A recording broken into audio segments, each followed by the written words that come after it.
NLWN-TV presents the In the Dugout show with a look at today's Eau Claire Cavalier game. Now, join us as we get ready for baseball in the dugout. Hello, and welcome to today's edition of In the Dugout. Rick Olson here in the NLWN-TV studios, and we're getting ready to bring you all the action of today's non-league contest as the 14-9 Eau Claire Cavaliers take on the Haugen Knights, who, as near as we can find, are 5-6 on the season. The Cavaliers are coming off a 20-7 loss to the Hudson River Rats last Saturday, while the Knights took on the Hayward Hawks also on Saturday. Now, coming up in this edition of In the Dugout, we'll take a look at today's matchup between the Cavs and the Knights. Then we'll get Cavalier manager Ryan Bemnister's outlook on today's game in the Ryan Bemnister Show. Following that, even though today's game is a non-league game, with the playoffs just a couple of weeks away, we'll take a quick look around the Chippewa River Baseball League to see where things stand. Also, we'll take a moment to get to know one of this season's Cavalier players in Cavalier Profile. Finally, we'll bring you all the play-by-play action of today's game from historic Carson Park in Eau Claire. So it's time to get ready for some baseball action, and we'll do just that coming up right after this brief timeout as you're tuned to In the Dugout on NLWN-TV. Hi, I'm Smokey Bear, and I made an assistant to help you out, because only you can prevent wildfires. Hey, Assistant Smokey Bear, call me Papa Bear, because I'm grilling up dinner. Do you get it? Yes, good job. So, what should I do with all these coals? Don't just toss them out. Put them in a metal container because those embers can start a wildfire. I understand. The stakes are high. Ha, ha, ha, ha. See, Smokey thinks I'm funny. Welcome back to In the Dugout. Very shortly, the Eau Claire Cavaliers will take on the Haugen Knights as the Cavaliers try to snap a two-game losing streak following their 20-7 loss to the Hudson River Rats on Saturday. Now, in that game against Hudson, leading the way for the Cavaliers was Cade Mueller, who scored 3 times in spite of not garnering a hit. He was hit by a pitch and walked twice. He scored first on Carson Windishausen's double in the first inning. Pop-up, fly ball out into center field, heading back, and can he get there? No! Home couldn't get there, and rounding third, and coming to the plate is Mueller, and he's going to score. So a double by Windishausen out to the base of the fence out in center field puts the Cavaliers on top, 2-0. Then Brayton Tillman drove Mueller across the plate when he grounded to first in the 5th inning. And a ground ball over to first, picked up there by Owen Anderson, who steps on the bag for the out, but the runners all advance as Mueller comes in to score. Tillman repeated the favor when he singled to left in the 7th. There's a shot out into left field for a base hit. 1 run comes in. So Tillman gets a hit to left with an RBI, and in to score is Cade Mueller. On the mound, Mason Yarrington took the loss for the Cavs in 2 2/3 innings of work. The Haugen Knights have been difficult to find much information about, but as close as we can figure, they come into tonight's game with a 5-6 overall record, and they are members of the Independent League. We haven't been able to find much else about them, so we'll learn more about them along with you during tonight's game.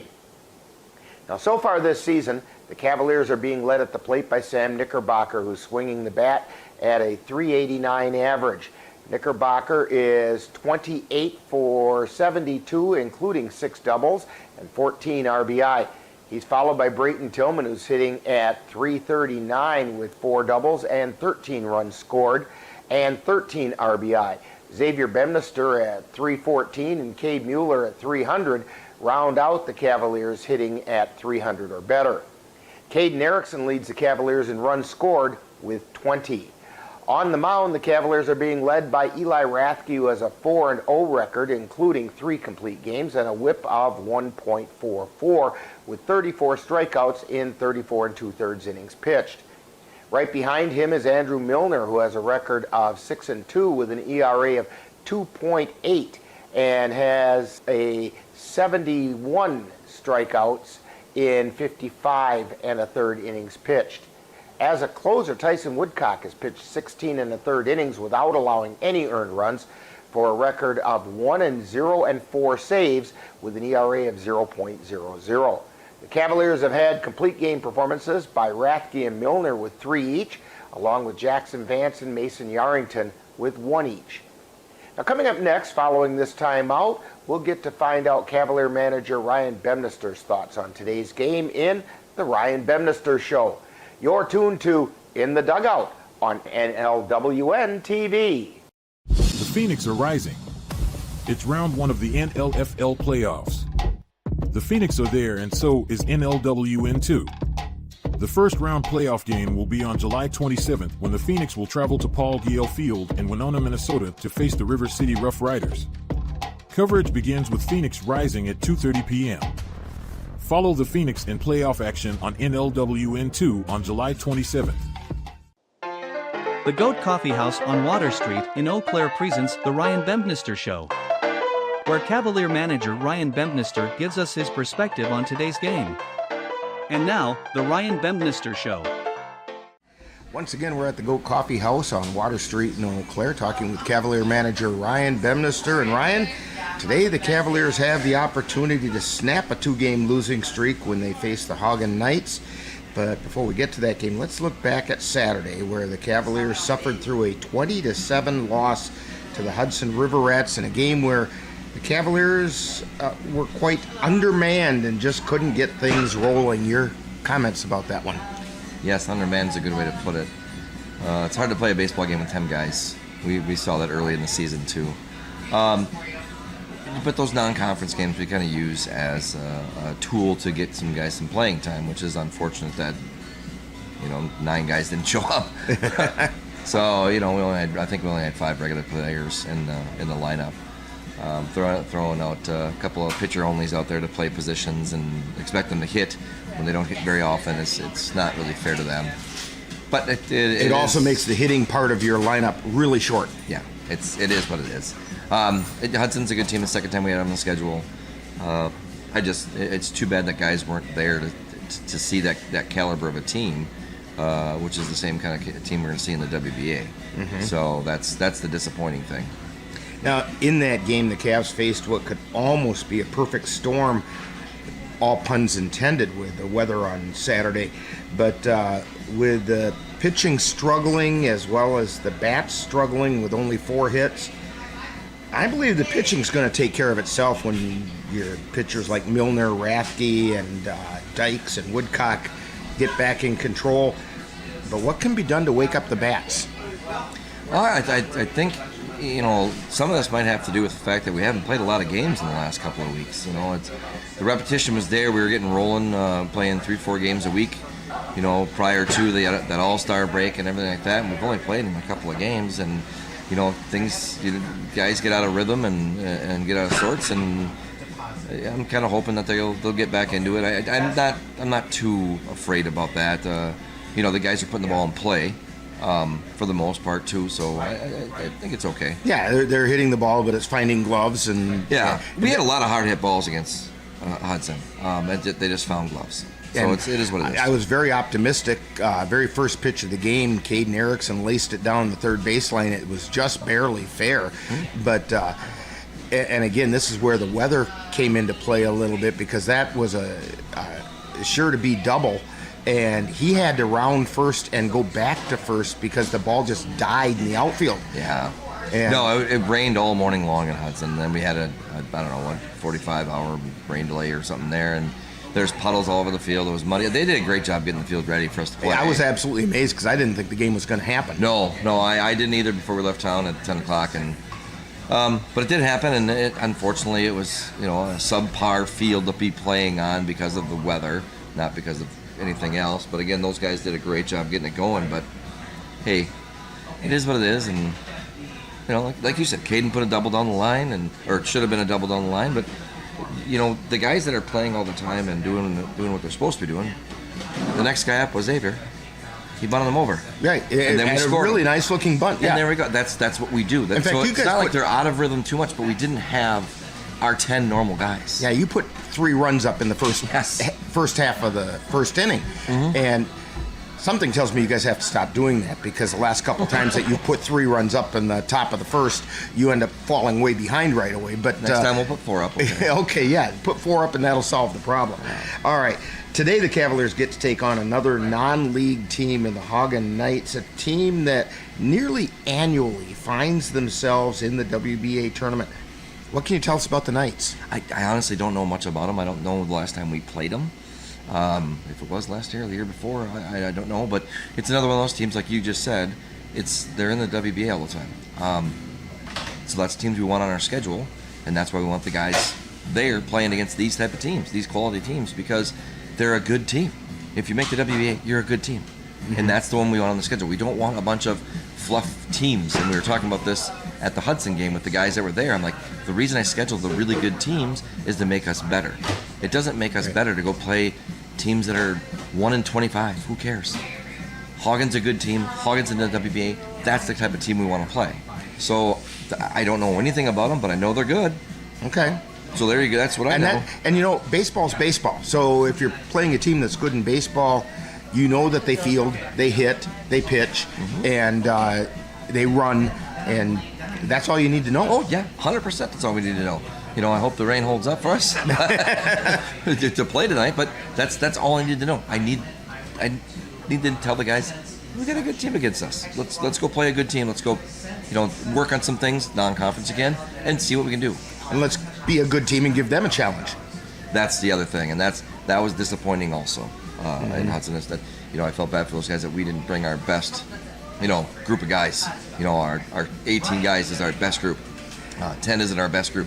So, yeah, it should be a quality ball game tonight. So we'll see. And in credit to those second 5 that were out there, they played hard. Oh, yeah. They did everything they were asked to do. They just have some experience to get. Yeah. Oh, 100%. And actually, they got it on Saturday. They got a bunch of it on Saturday, and I felt badly for 2 of your pitchers, especially Mason Yarrington, who he doesn't have overwhelming speed by any stretch, but he does like to pitch the corners, and if he's getting the corners, he's very effective. Which he didn't. And nobody got the corners. That umpire behind the plate didn't give corners, and that's fine. And Mason adjusted, but the problem is that meant he had to bring the ball over the plate, and Hudson was way too good a team and crushed the ball on him when he did I felt bad. I felt bad for Mason. I mean, he got thrown in the fire there against this team, and I mean, he threw well for the 2 2/3 that he threw or whatever it was. But there's nothing he can do. I mean, he was forced to throw a ball where you don't want to throw a ball against a team that can hit the ball really hard. And then Jackson Vance had similar troubles. He couldn't get that sidearm of his to, and again, he lives on the corners because he's got that sidearm delivery that fools batters. They look like it's going one place and it goes somewhere else, and he wasn't getting those close calls either. Like I say, nobody was. It wasn't the umpire was being unfair. It's just nobody got the close calls. And actually, that was a blessing in disguise with Jackson, because he hasn't actually thrown for us in a little while. He's been kind of forced into another role with us the last few games he's played by playing like shortstop or over at third or at second base now, and being a bat as a DH instead because of little shorthandedness. And he hasn't really been on the mound in a while. So that was good for. I mean, it wasn't a good outing for him, but it's good to see him out there shaking the rust off and getting ready for when we need him, like against Beef River on Wednesday or against Ship Falls on Sunday. He might be on the mound tonight, against Haugen, just to throw another inning just to make sure he's okay. Now, speaking of who's going to be on the mound tonight, who's getting the start tonight? Pretty good segue. We do this often enough. We get good at it. Dalton Steele's going to get the start tonight. It's been a little bit for him too. As a starter, he hasn't had a chance to throw in a couple of weeks too. So I want to get him out there and see if make sure he's gets back into rhythm for the stuff where you need him going forward for, like Chippewa Falls. So we'll get him the start tonight, and we'll probably have Eli Rathke in relief again, another guy that throws for us, throws really well, like Dalton does, but hasn't been on the mound in a while. So we want to get to maybe a 4-4 type of start. and see where we go from there. Once again, I would be remiss if I didn't mention Tyson Woodcock came in a little different situation for him. He came in kind of a middle relief situation, and but still did not allow an earned run. The runs that scored while he was out there were actually charged to Vance. Yep. And so he still has not allowed an earned run in his 16 1/3 innings that he's gone. Got to be really pleased with his performance. I am. I'm really happy. He says his arm was a little tender coming off, and that's why we pulled him so early in that game against Hudson. And when rights at Braden Tillman. But yeah, it's he's good. He's good to go. It just was another one of those. I've only thrown one inning here or one inning there, and not a consistent basis like we had him throwing earlier in the season. So I think they're just a little raw, a little sore. So. But yeah, he did his job like he always does. And I do remember when we saw that he was coming in, I turned to the other people up in the press box and I said, this is going to be interesting to see how long he lasts out there, because there were several innings left to go in the game. And I said, because he's used to throwing one inning, maybe two. And I was looking at that thinking, there's a lot more than that left in this game. And I just didn't see him. But Brayton Tillman was kind of a surprise. he was asking about it earlier in the day too, so that was really fun. Yeah, it's in a game like that, we're not gonna overthrow any of our regular players. Mm-hmm. So you look to a position player to finish out a game. I actually enjoyed watching Brayton Tillman pitch. He was throwing strikes, yep. But it was what was basically an ephus pitch. Yep. Yeah, and for those of you who don't know what an ephus pitch is, it's normal type of delivery, but the ball arcs toward home and is really slow and throws the hitters way off, which is what he did. That's exactly what he did. I was talking to his parents and I said, there's a couple pitches, I don't know how they got to home plate. But they did, they were strikes. So that was good for him. I mean, the game turned into a fun game. Regardless of score, the guys were having fun with the other guys on the other team. And again, that's the non-conference, like with Haugen tonight. Just working on things, having some fun, getting loose and getting ready to get back in the CRBL. So now, getting away from baseball, but not away from little round white balls. The Cavaliers had a team bonding experience over the weekend with a golf outing, and I know you participated, and our broadcast partner Dan was there. How'd that day go? It went really well. The boys had a lot of fun. It was probably one of the funnest experiences the Cavs manager that I've had with players. And I overall, they're all really excited about the random draw for who they got to golf with, and coming in, and we did a bunch of putting contests after the game, after the whole day was done. They had a lot of fun with that. I mean, you can ask Caden Erickson about this, but he drained about a 35-footer to win some single dollar bills, for fun. And yeah, it was a good day overall. I hope we can continue to do this every year. I think it's something we should be doing every year. Outside of just having dinners and some lunches with the guys for team bonding, this was a little bit another step up. We involved the board, like you said, you guys broadcast. And then some parents got to participate too, and they got to play. Your parent got to golf with Dan, and Dan was saying he had a really great time doing it. Oh yeah, and that's the other thing. Like the parents that came up to me, they said, "Man, I never got a chance to talk to so and so," and he was on my golf team, like Cooper Dykes or Caden Erickson or Xavier was paired with our league president, our team president. She's like, I never talked to the kid. So it's just they get a chance to talk to these guys and have fun, and I know Jeff Dayton, Cody Dayton's dad said, man, it's so cool just talking to these kids that you never get a chance to talk to, because you play the baseball game, you shake their hand, say good game, and then they all go their separate ways. You're stuck in a cart for 3 hours. And I feel a little bit privileged in that I get to talk to a lot of these kids from time to time, and there isn't one on that team that I would not want to talk to, that I would avoid or anything. You've got a team of really nice kids. Yeah, that's a credit to the Cavs organization and how we do things. Everybody is approachable and friendly and polite and kind, and they're good ambassadors for baseball. 100%, and it's something that goes back in the history of the Cavs. So it didn't change with that golf outing we had yesterday. You saw guys helping. exchanging putters, doing everything else. I mean, I think one of the dads might have got one of our players a job. I mean, it's just so nice with all these things that are happening with these ball players and this organization. It was wonderful. Well, Ryan, good luck on today's game. Hopefully the Cavaliers can get right back on the winning track. Hopefully we can play. Yes. All right. You've been tuned to the Ryan Bempnister Show presented by the Goat Coffee House on Water Street in Eau Claire, with Cavalier manager Ryan Bempnister's outlook on today's game. Stay tuned.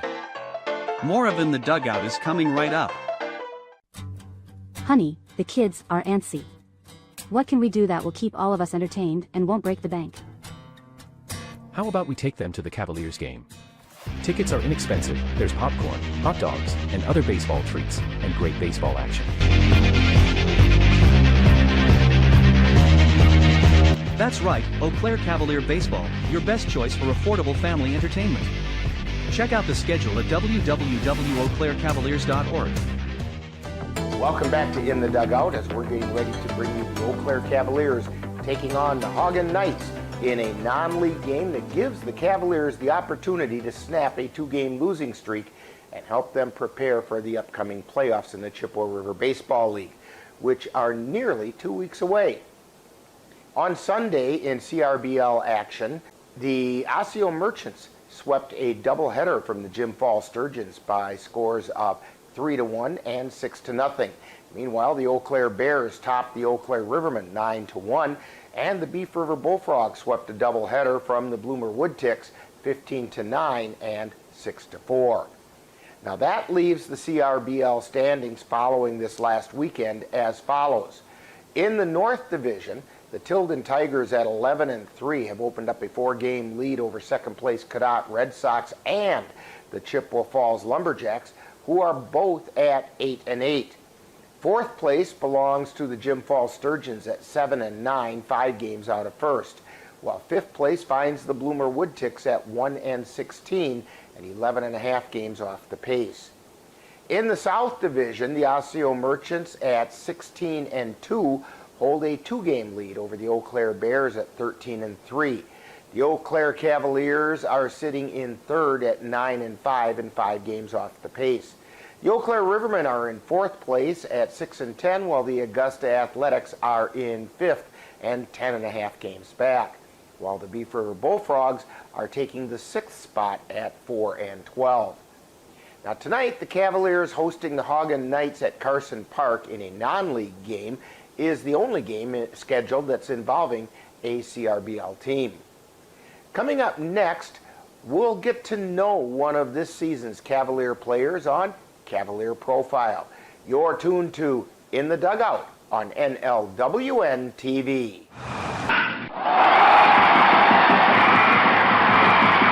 Let NLWN-TV and the Northern Light Webcasting Network take you out to the ballgame.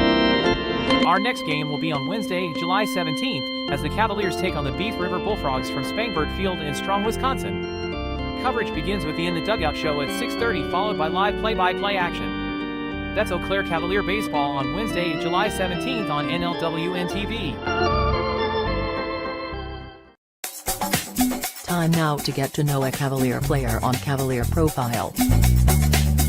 We'll get to know a little better who plays on this year's Eau Claire Cavalier baseball team. And now, Cavalier Profile. Today on Cavalier Profile, we're talking with Connor O'Reilly. And Connor, tell us a little bit about yourself, where you grew up, different levels of baseball that you've played, and so on. Yeah, I am from Goodyear, Minnesota originally. I've been in the Eau Claire area for 4 years now. I came to Eau Claire to go to college and pursue a little baseball. Didn't end up working in my favor, but now I'm playing with the Cavaliers for the last 3 years, and this will be my 3rd year, so I'm looking forward to it. Okay, now, when you're not playing baseball, what are some things that keep Connor busy and occupied? Yeah, outside of baseball, I'd say I really enjoy hanging out with friends, watching a lot of sports, let's just say working, and then I also go to college right now, so enjoying college and a lot of intramural sports. So. All right, I got a few rapid-fire questions for you. Right. Pie, ice cream, cake, or cookies? I'd go with cookies. Which kind? Monster cookies for sure. Monster cookies, just a little bit off of a chocolate chip, just got more stuff, right? Yeah, more chocolate. All right, all right. And if you come across some of those, you're going to bring them by to the press box so we can check and make sure they're good for you, right? I hope. Okay. All right, burgers, brats, or hot dogs? I'll have to go with the burger. What do you want on that burger? Make it a hangover burger. It's got the most flavor, juicy, sounds good. Okay. Favorite Major League team? My favorite Major League team's got to be the Twins. Yep. Okay. There's kind of a battle in this area between the Twins and the Brewers, and so you're talking to a Twins fan here. So, good. All right. If you could sit down with any Major League or baseball, doesn't even have to be Major League, any baseball personality, whether it's a player or some other kind of baseball personality, who would you sit down and have a meal with, and why would that be? I think it would have to be Joe Mauer. Joe Mauer just played as a Twin. He went from being a catcher, as I've played catcher before, and then went to first base, and just a great athlete and great guy. Okay, sounds like a good one to sit down with. Going into the Hall of Fame this year, too. So, if you had a superpower, what do you think that would be? Maybe like being able to get places real quick. I don't know. Okay, all right. If you have that kind of a superpower, you have to have a superhero name to go with it. What would that be? Probably, I couldn't tell you. I don't, Seymour. Seymour. Yeah. Sure, because you're going to Seymour by getting into all those places really quick. That's exactly right. Okay. We're talking with Connor O'Reilly on Cavalier Profile. And Connor, how about a shout out to your family and friends who are coming to Cavs games? Yeah, I really want to shout out everyone coming to watch, putting the time in, and just watching baseball. It's a great sport, and it's been long for a while, so thank you guys. And let us know what number you're going to be wearing, or we're going to find you on the field. Yeah, I'll be wearing number 13, and you can either find me behind the plate or on the outfield this year. So. Okay, we want to thank Connor O'Reilly for joining us today on Cavalier Profile. Coming up next, more of In the Dugout. This has been Cavalier Profile, where we get to know a little better who plays on the Cavalier baseball team.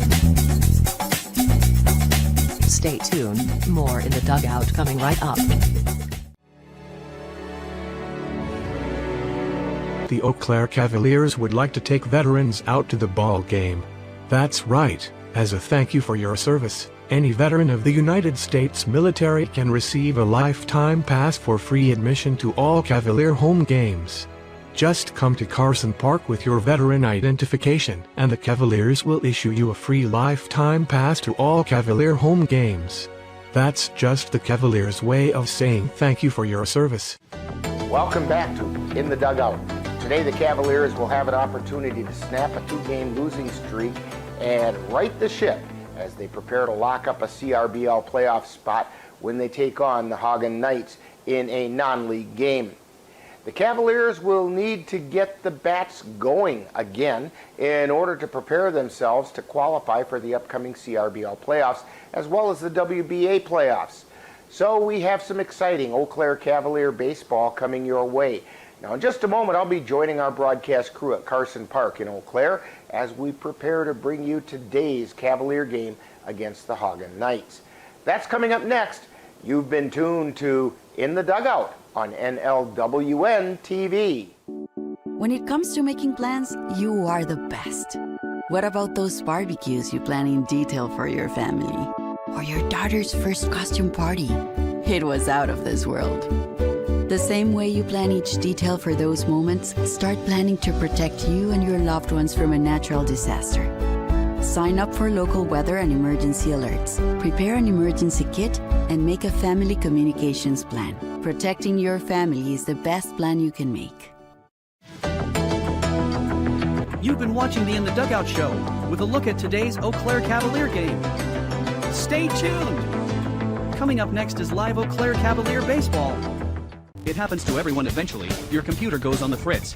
Fear not, Sladen's Technology Services can help when your computer decides to not cooperate. It can be very frustrating. Let Slayton's Technology Services keep you from wanting to drive your computer right off a cliff. Slayton's Technology Services supports business of all sizes. They offer assistance with managed anti-malware, encrypted email, fast tech support, data backup, and recovery, and more. Call Slayton's Technology Services at 715-864-2833 and get the IT help you desire. Slayton's Technology Services is the official IT service for the Northern Light Webcasting Network. Eau Claire Cavalier baseball is on the air. Fly ball out into center field. It's hit hard. It's hit long, and it's gone!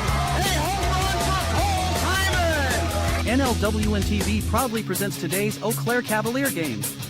Join us while we follow the Cavaliers as they battle their way through the Chippewa River Baseball League. Fly ball out into right field. This one's tagged, and it's out of here! Into the fan deck, a 2-run home run by Gabe O'Brien. And now, out to the ballpark for Eau Claire Cavalier baseball.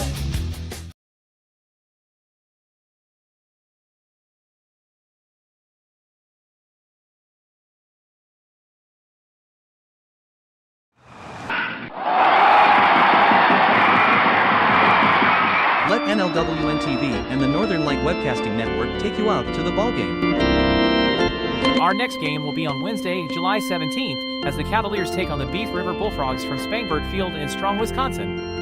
Coverage begins with the In the Dugout show at 6:30, followed by live play-by-play action. That's Eau Claire Cavalier baseball on Wednesday, July 17th on NLWN-TV. Hi, I'm Smokey Bear, and I made an assistant to help you prevent wildfires. Dude, I've got this. I've been camping since I was 5 years old. But I am a camping influencer. You know what? I'll bet you $5. Okay. Assistant Smokey, what is the best way to put out a campfire? To put out a campfire, drown with water, stir, drown again. Then make sure the fire is out cold by feeling with the back of your hand. Wait, really? I'll take the $5. Good evening and welcome to Carson Park, where Rick Olson with you here, Ann Monroe on the computer. Dan Petschow is off on my left side here, going to give all of his expert analysis, such as it is. And he's more used to chasing the little white ball around the golf course like he did yesterday. And on the camera today, we have Zach Hedela. And on the field, we have the Cavaliers taking on the Haugen Knights. And the Knights have a pretty slim roster today. They have 10. The Cavaliers experienced that on Saturday, and it did not do them any favors. And so let's see if the roles get reversed today. Taking a quick look at the starting lineups for today's game, and we just got the lineups because the Knights just had players finally arrive. Leading off and playing center field is Reed Olson. Batting second and playing shortstop is Cole Paulson. Batting third, the designated hitter is Easton Stone.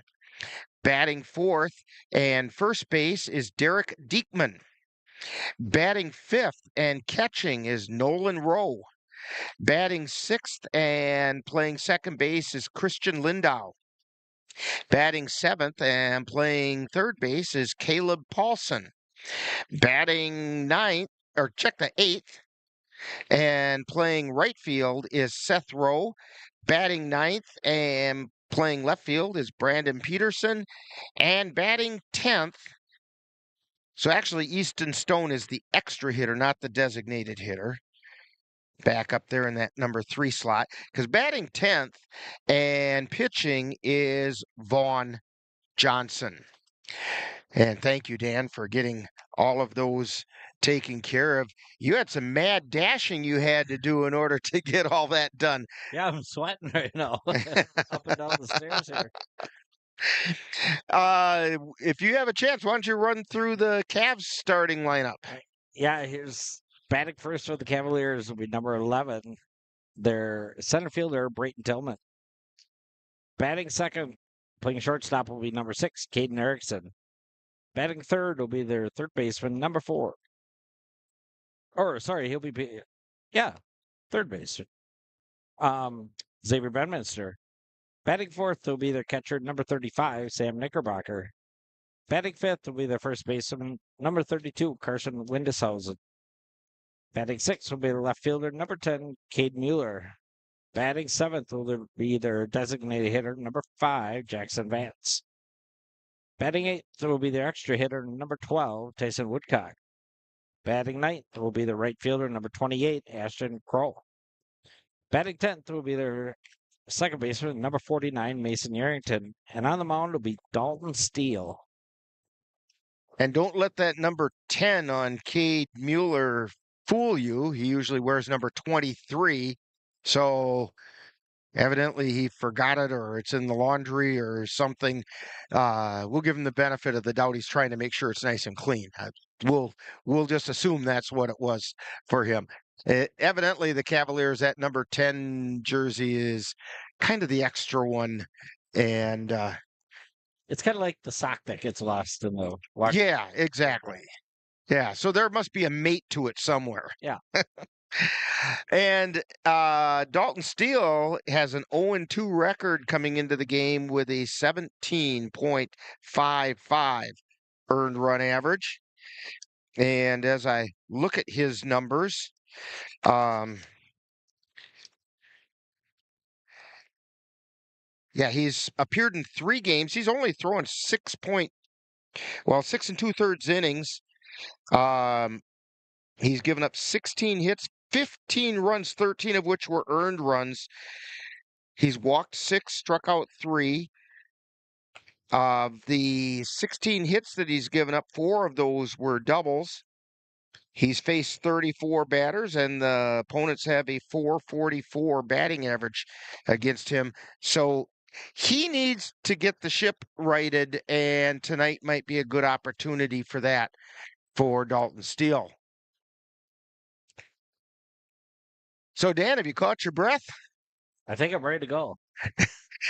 Now, Dan, you had an opportunity to participate in the Cavalier golf outing today, or yesterday, I should say. Yeah. Tell us a little about that.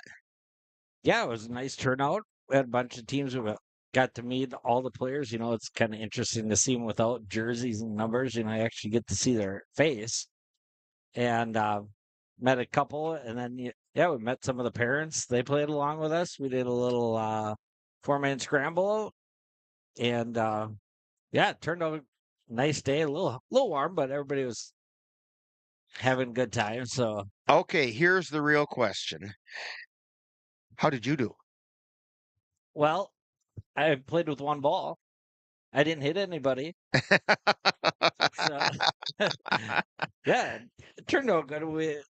We're, I guess, tied for first place. Of course, work got in the way. I had to leave a little early, but I got the main round in. There was a tiebreaker at the off at the end.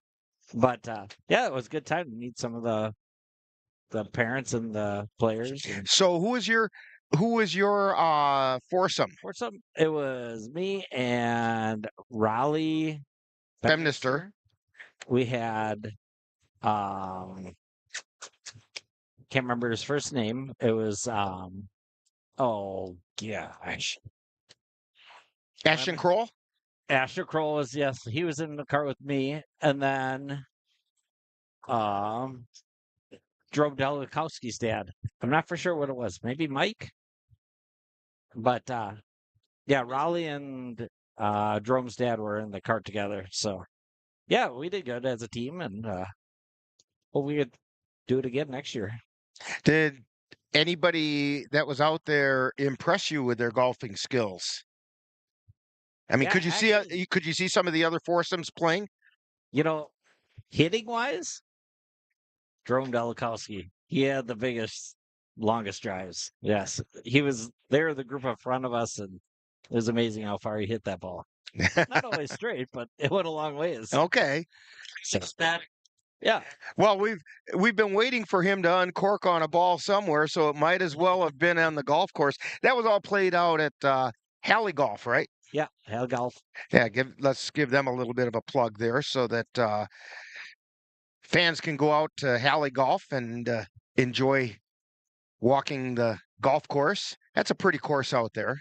Yeah, right along the river down there. Well, you're actually along Lake Halley. It's not part of the river? Well, it once was. It's kind of like Okay. the lake surrounding us right here. It's an oxbow on the Chippewa, and but now it's a lake. I never knew that. Huh. So we're having the umpires meeting the managers at home plate. And I should mention the umpires in tonight's game behind the plate is Denny Whiteside. And Dan's real job boss, Larry Durkup, is out on the bases. Yeah, he'll keep an eye on me out there. Which is why Dan may have to escape a little bit early tonight because he has to show up at his real job. Of course, if you stayed here until the end of the game, Larry would probably, well, he probably would know it, wouldn't he? Yeah, and I suppose he better stay till the end of the game, too. Yeah, and he's not driving the shuttle that you're driving, so. I'll tell you what, we are about to get this one started, so why don't we take a quick 30-second timeout, and we'll be back with the starting pitch, national anthem, all that stuff, right after this timeout on NLWN-TV. The Eau Claire Cavaliers would like to take veterans out to the ball game. That's right. As a thank you for your service, any veteran of the United States military can receive a lifetime pass for free admission to all Cavalier home games.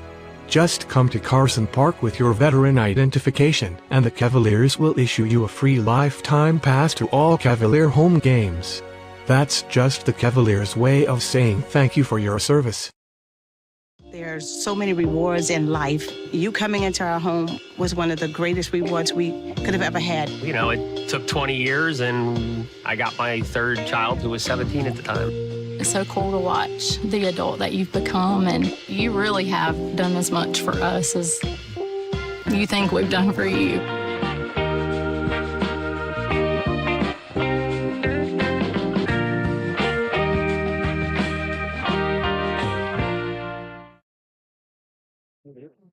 And we're back here at Carson Park as they're doing the starting lineups down on the field. And I think what we're going to do is turn it over to public address announcer Steve Kent. Yeah. 96, 24, Kuda. Hitting 7, the third baseman, number 36, Kilo Wilson. Batting 8, playing right field, number 8, Seth Pro. Batting 9, the left fielder, number 2, Brandon Peterson. And 10, the pitcher, number 23, Vaughn Johnson. The Mets are named by Paul Paulson.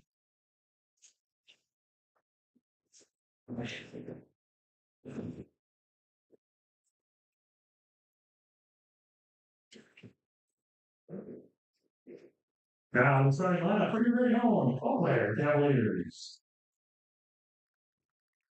Moving on, strong center field. Number 11, Creighton Tillman. Down second, the shortstop, number 6, Megan Erickson. Hitting Taylor, down third base, number 4, Xavier Bannister. Batting leadoff, detective, number 35, Sam Knickerbocker. Down third, on first base, number 32, Carson Haugen. 36, left fielder, number 10, Cade Mueller. 27, third hitter, number 5, Action Jackson Vance. 10, the extra hitter, number 12, Mason Belinda. 39, the right fielder, number 28, Ashton Cole. 35, the civil later, number 49, Hanson Yarrington. And pitching to the Cavaliers, number 24, Dalton. You should see the size of that player, Steele. The team had come in by Mr. Coffee, Ryan Bannister. He's assisted by Brian Meyer, Brian Page. Give a warm welcome to the officials for tonight's game on the bases, Mr. Larry Durkoff. And behind home plate, Sir Dennis Whiteside. Now, would you please rise and be able to move your hats and honor America for the singing of our national anthem by Miss Ellie Glass. Oh, say, can you see by the dawn's early light what so proudly we hailed at the twilight's last gleaming, whose broad stripes and bright stars through the perilous fight for the ramparts we watched were so gallantly streaming, and the Rockies spread the bombs bursting gave proof through the night that our flag was still there. Oh, say does that star-spangled banner yet wave o'er the land of the free and the home of the brave. That's Miss Ellie Glass with the singing of our national anthem. And we are just about ready to get things started. Cavs have taken the field. And let's take a look at them defensively. Behind the plate is Sam Knickerbocker. Over at third base is Xavier Bemnister. Caden Erickson is at second. Mason Yarrington is... check that. Caden Erickson's at short. Mason Yarrington's at second. So the middle infield comes out of Colfax. And over at first base is Carson Windeshausen. Out in left field is Cade Mueller. Center field is Tillman. And over in right field is Ashton Kroll. That's Brayton Tillman, by the way. Due up this half inning for the Haugen Knights. And as best as we could figure out, and I had to do some serious digging to get this much information, and I've got it within a game or two, we have them at 5-6. And due up this half inning is Reed Olson, Cole Paulson, and Easton Stone.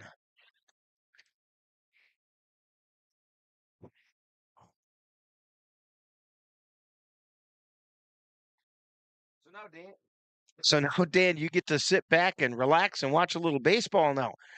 Yeah. You don't have to run up and down and get names. Unless they put me in.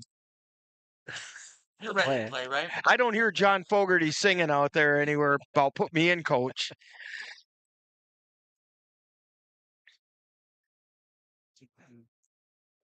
Danny Whiteside, very experienced behind the plate. But Danny Whiteside does not like players outside the dugout. And so he just chased a couple Cavaliers down into the dugout area. So leading off for the Haugen Knights, Reed Olson. He's the center fielder tonight.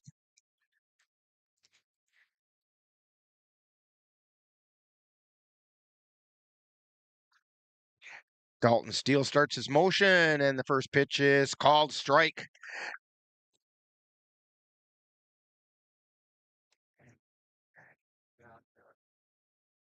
Steele looking in, and now he delivers. Ground ball up the middle, picked up by Erickson. Throw over to first in plenty of time. So Reed Olson grounds out short to first, and that's going to bring up Cole Paulson. Paulson is the shortstop tonight.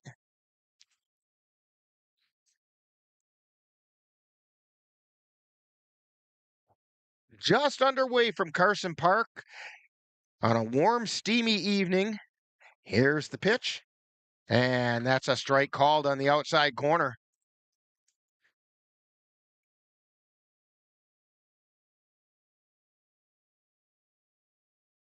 Steele looks in and delivers. Fly ball out into shallow center field. Erickson ranging back, and he makes the catch.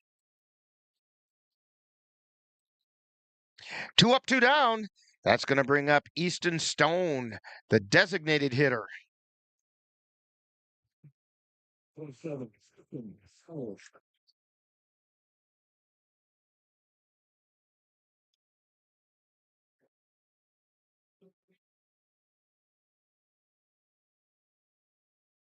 And that pitch is outside.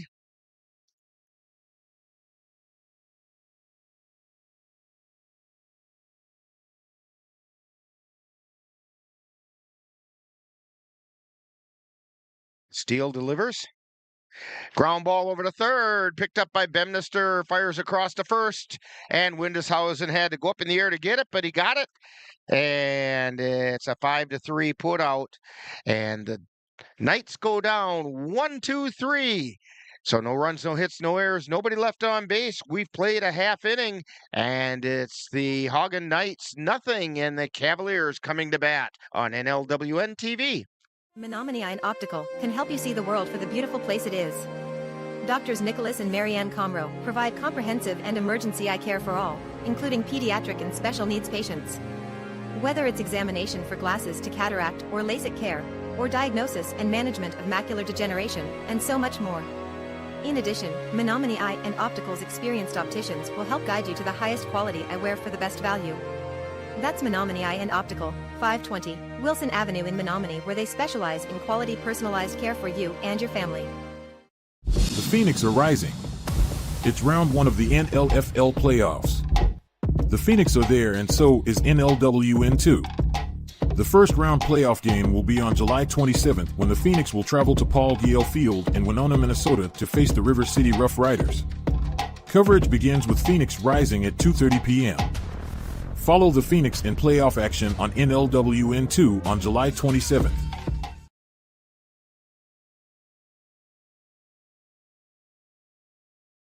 Back here at Carson Park, heading into the bottom of the first inning, on the mound for the Haugen Knights is Vaughn Johnson.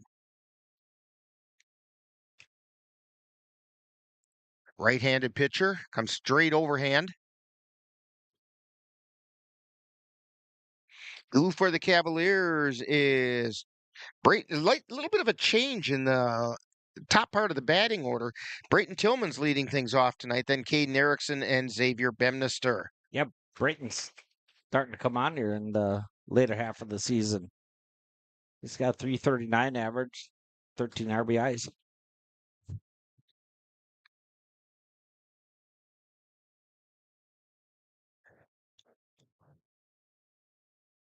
So Tillman, the left-handed hitter, is stepping up to the plate.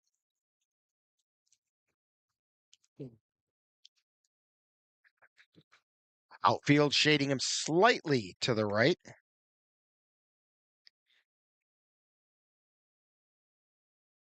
And the first pitch, ground ball over to second. It's picked up and thrown over to first in time. Lindau over to Diekman for the putout. That's going to bring up Caden Erickson. Erickson's batting 286. 6 RBIs. 6 doubles. Here's the pitch. It's outside for a ball.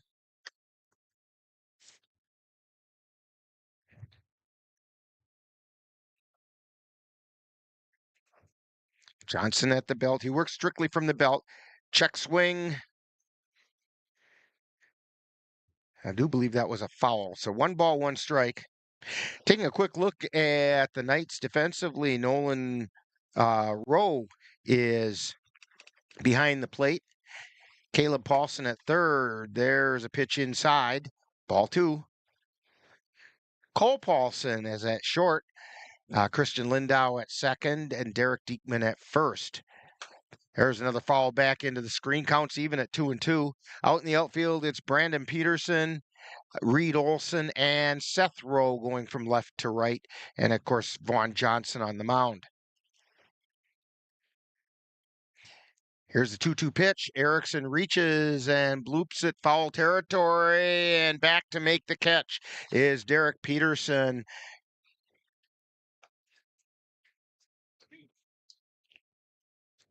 That'll bring up Xavier Bemnister. Bemnister's batting .314.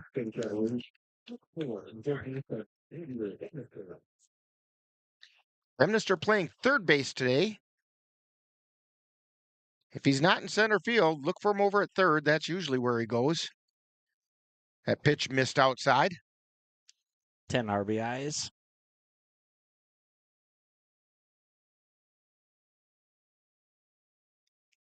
And the pitch. Outside, ball 2.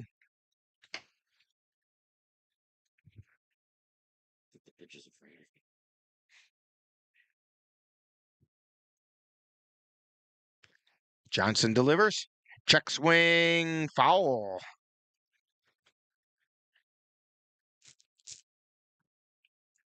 Two balls and one strike now to Xavier Bemnister.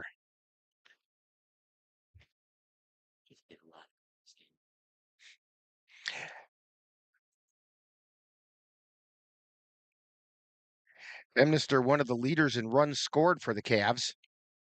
There's a strike called. Counts even at 2-2. 2 balls, 2 strikes, 2 down. And the 2-2 pitch. There's a strike 3 called. So the Cavaliers go down in order with no runs, no hits, no errors, nobody left on. We've played an inning and there's no score from Carson Park on NLWN-TV. The roar of our engines, the pump of our heartbeats, the pedal to our metal. The sparks that ignite us, the pistons that push us, the passions that drive us, on the roads that unite us. Napa has America's largest network of parts and care, here to be the fuel that keeps you firing on all cylinders. Visit either of Eau Claire's 2 locally owned Napa Auto Parts stores on Highway 93 or North Claremont Avenue. Dear moms and dads, what you have achieved here today is going to help us and our futures. It is why we are coming up on stage to collect your diplomas. You know it's true. Mom, love you always. Everything I do. When you graduate, they graduate. Visit finishyourdiploma.org to find free and supportive adult education centers near you. Hi. I'm your retirement fear. But don't be scared. You're still in pre-retirement. Does that mean I have more time to plan? Precisely. Here, this is pretirement.org. Retirement savings options? Potential tax breaks? Ooh. This isn't scary. I'm doing it. You got this. Visit thisispretirement.org for free resources to help you customize your action plan. Back here at Carson Park, top of the second inning, Derek Diekman leading things off for the Haugen Knights. Diekman playing first base. And he fouls the first one right back into the mitt. Right into Denny Whiteside. Well, that was the mitt then. And I think actually Knickerbocker went out to talk to Dalton Steele a minute to give Whiteside a chance to collect himself.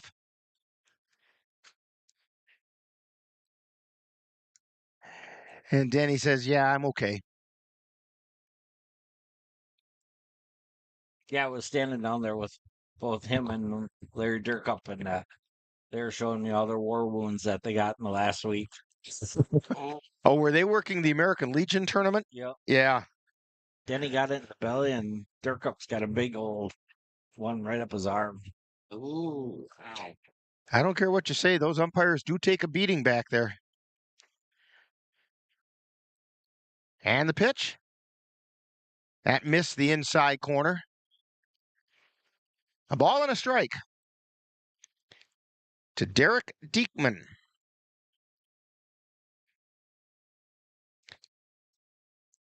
And that pitch missed outside.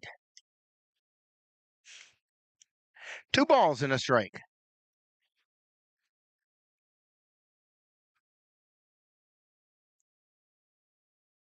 Steele delivers. Swung on a miss. Strike 2.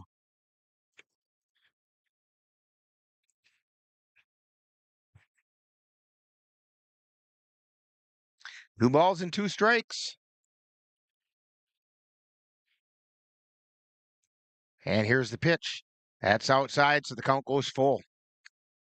We were just commenting, we can smell the grills going down below. They've got the charcoal going, and boy, that makes a guy hungry. Here's the pitch. Line shot, foul ball. Just a little bit foul down the third base line.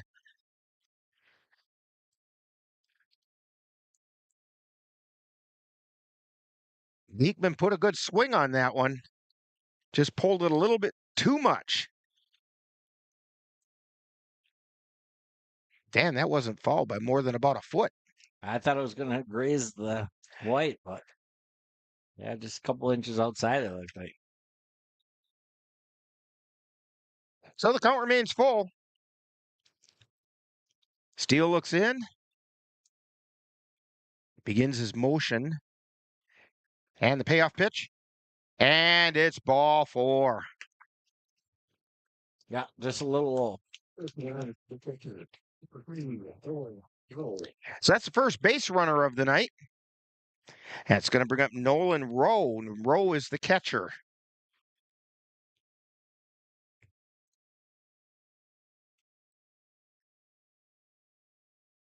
We weren't able to get any statistics on the Knights, so I don't know what kind of a stealing threat Diekman is.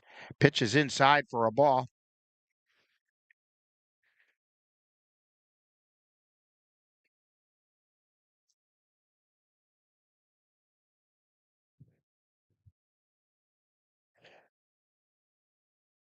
Steele delivers. And that's a strike called on the inside corner. 1 ball, 1 strike.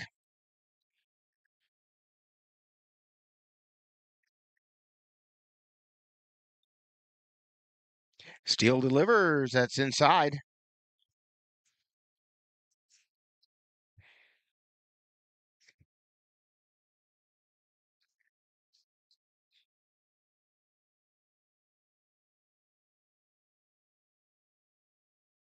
Steele at the belt, and now he delivers.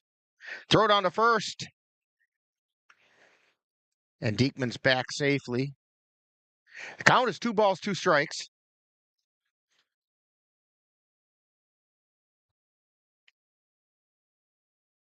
Nolan Rowe at the plate. Derek Diekman on first.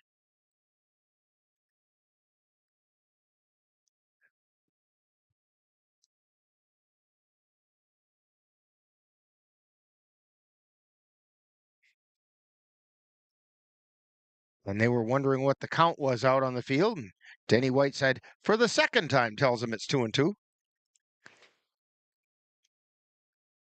Here's the pitch. Pop foul back into the net. Count holds at 2-2.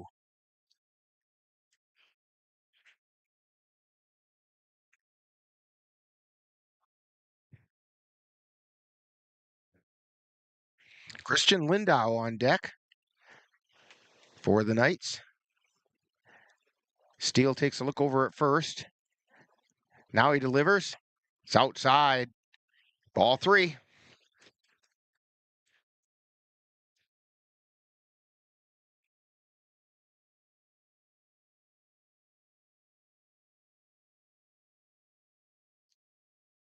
Steele peeks at first, now delivers, and it's fouled back. Diekman was on his way. Now he's on his way back to first.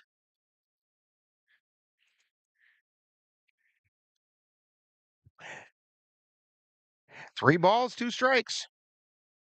Nobody out, runner on first. Steele takes a look over at first. Now the payoff pitch. Fly ball out into center field. That's going to fall in for a base hit. Yeah. Tillman gets it back in. Long run for Tillman there. So two runners on. Nobody out. Christian Lindau comes to the plate. Lindau playing second base.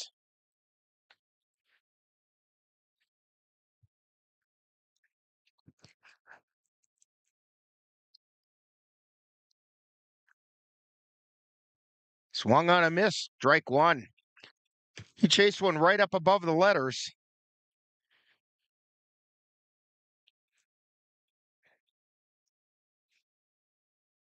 No balls and a strike. Steele looking at second. Now he delivers. Pop up. Foul territory, but in play. Windeshausen moves over, and he makes the catch.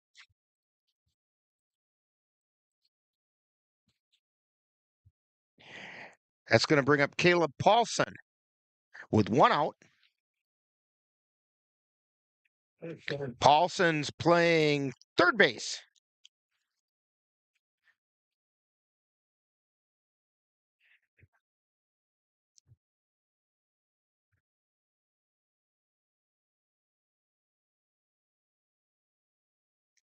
Steele delivers. It's inside for a ball.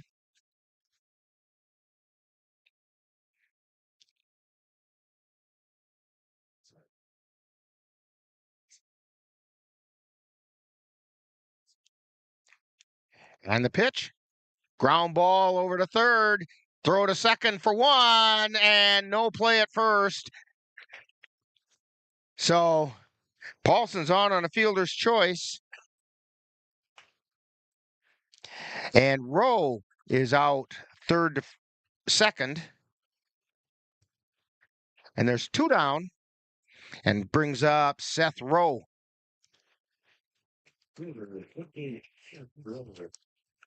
Runners are now on the corners. See if Caleb Paulson decides to take second.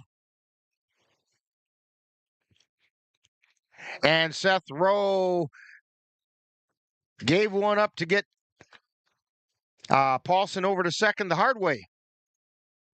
Took it in the shoulder. So now the bases are loaded. Braden Peterson. Or check that's Brandon Peterson playing left field.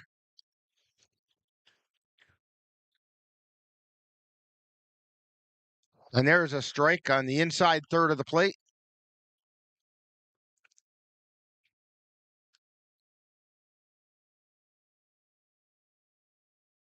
Steele goes to the belt. And he delivers. Strike two called over the inside corner.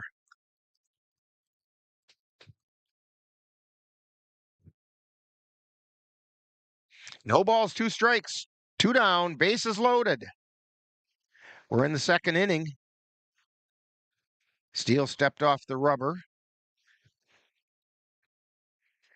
Derek Diekman over on third. There's a ground ball over to third. Picked up by Bemnister. Throw over to first in time. So, they load the bases, but they don't get anything by it. So we have no runs on one hit. There were no errors, and two were left on base. So we have played an inning and a half, and it's the Haugen Knights nothing, Cavaliers nothing on NLWN-TV. When you have that craving for a home-cooked meal the way Mom used to make it, rest assured, you can still get that meal by going to Mom's Restaurant and Pub in Colfax. Mom's is open daily serving breakfast and lunch, and don't forget dinner on Friday nights with Mom's famous fish fry. The coffee is always hot, the breakfast is always delicious, and lunch will put a smile on your face and in your stomach. 225 Bremer Avenue, Colfax. Call 715-962-4617. That's Mom's Restaurant and Pub. Yeah, I think one of the things us veterans are hoping for is soon the cabin will be built. It's going to be amazing to be able to come to a place like this and stay at a cabin with amazing people, animals, a view, and get away from it all. Country Haven Farms is fundraising to complete our cabin, giving Wisconsin veterans and their families a much-needed escape in the Northwoods. Donations of any amount are encouraged, and sponsorships are available at all levels. To make a donation or sponsorship, please visit our website or give us a call. Back here at Carson Park. Heading into the bottom of the second inning, no score. Cavaliers taking on the Haugen Knights.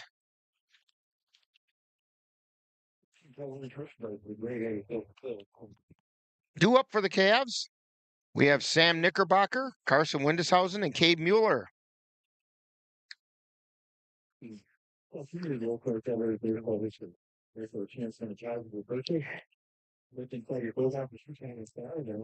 So I saw you checking the radar there, Dan. What, anything look like it's coming this way? No, nothing really. There's a couple little light green dots, but nothing that's gonna wash out this game. All right, Knickerbocker steps to the plate.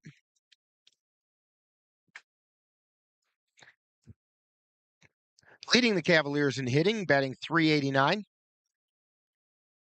There's a ground ball over towards second, scooped up by Lindau and thrown over to first to Diekman. It's in time for one down.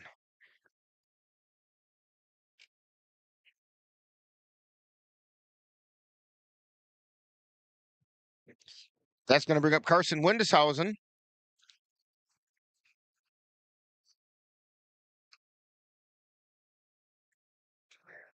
Windeshausen batting .222.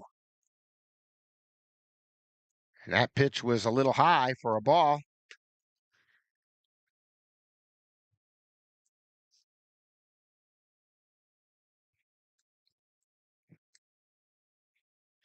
And the pitch. That's low for a ball.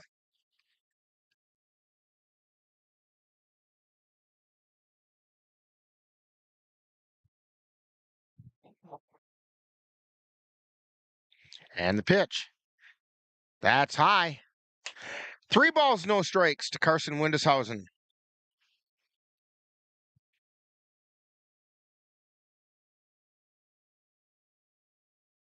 And the 3-0 pitch.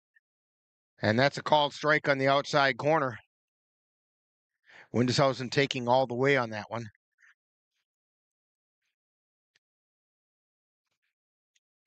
And it's strike 2. You know, my theory is when it's a 3-0 count, it's almost an automatic take. The 3-0 pitch is not the one you're going to get the walk on. It's the one that just was strike 2 on Windeshausen. But he lines that shot out into left field for a base hit. Windeshausen rounds first and checks in back there.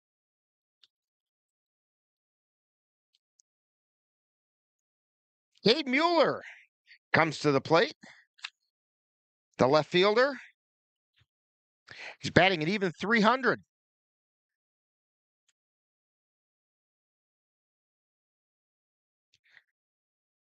And there's a strike called at the letters.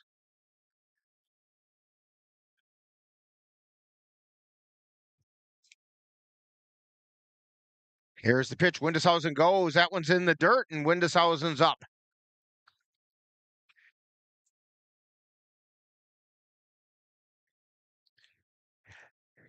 The ball and a strike to Cade Mueller. Runner on second. 1 out. Windeshausen takes his lead. That's a strike called on the outside corner. Mueller wearing number 10 today. Usually wears number 23.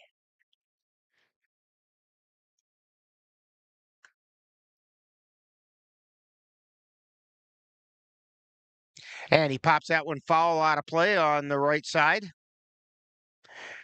just over the back of the bleachers.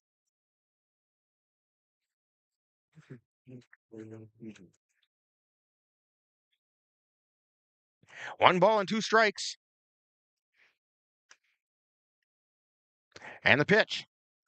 Swung on a miss, strike three. So two down. It's going to bring up Jackson Vance, the designated hitter.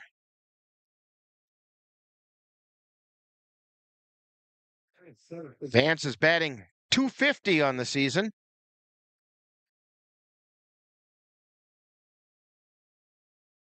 That pitch missed, and I'm not sure where. Yeah, must have been a little low. A ball and no strikes. Johnson looks at second, and he delivers. And that's a called strike on the outside corner. Danny Whiteside gives a slow strike signal. Here's the pitch. That's high for a ball.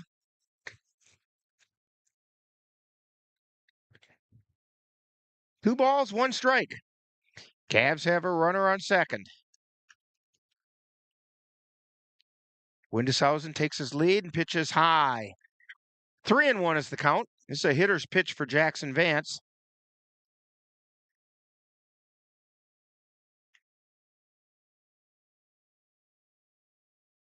And the 3-1 pitch.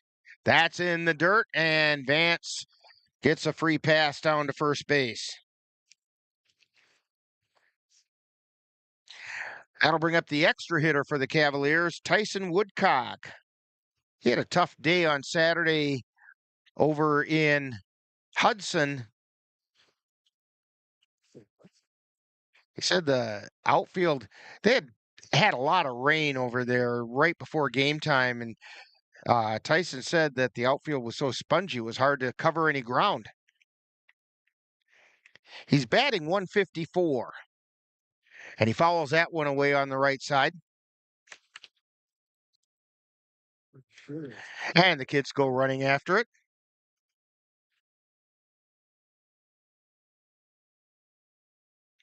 The runner's on for the Cavs.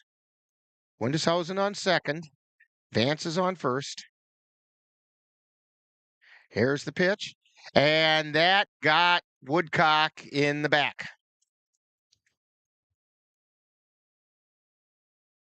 So each team has had a hitter get hit by the pitch. That's going to bring up Ashton Kroll. Kroll batting .160. He's out in right field. Bases are loaded. We've seen this happen before today.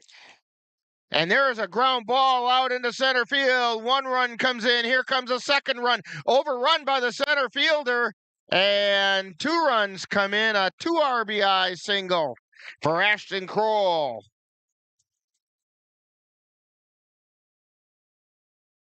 And the Cavs take a 2-0 lead. Yeah, I said that at the break. I said, both teams have been hitting the ball, and it's bound that one of these teams is going to get a run real quick here. Cavs go on top first. Tyson Woodcock on third, Kroll on first. Mason Yarrington throw it on to second, and it gets out into center field. And in to score is Tyson Woodcock. We're going to have to check and see if they give him credit for the double steal. I know Vance will get the stolen base, or check that. Woodcock will get the stolen base to second. And again, I'll say correction. Kroll gets the stolen base to second. But we'll find out about the run scored, whether it's on an error or the double steal. 1-1's a count to Yarrington.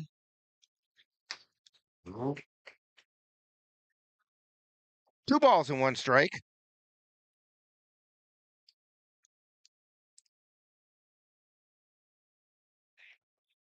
And that one's fouled away. Yarrington keeps getting closer and closer to getting a hit. He's still looking for his first hit of the season. Yeah, he's definitely got stronger here throughout the season. Yeah, through his high school career, he was a decent hitter. And the pitch, that's outside. And now we've got a bit of a rundown. And they throw it over to third and heading back towards second. And they throw it there and he heads back. Now towards second again and tagged out is Ashton Kroll.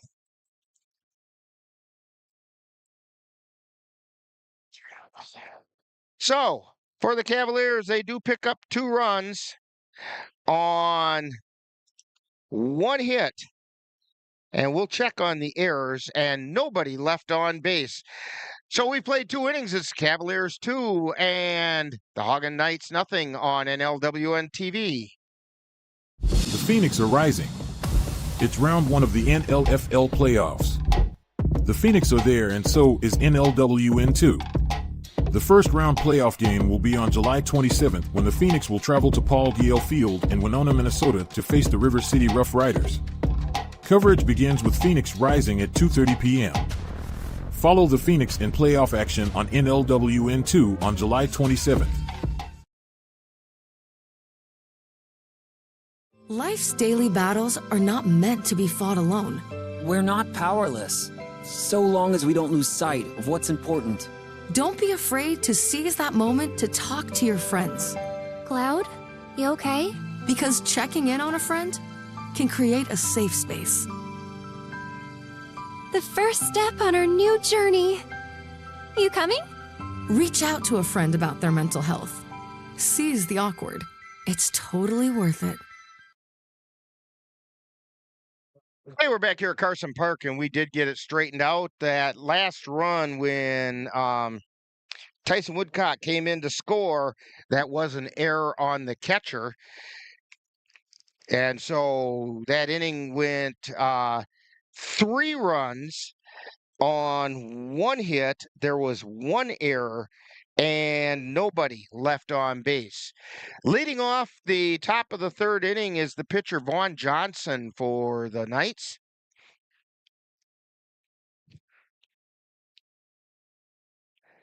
Steele delivers. There's a fly ball foul down the left field line.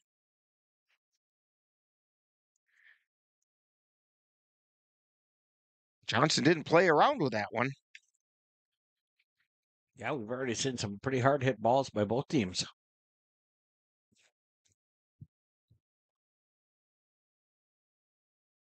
And the pitch.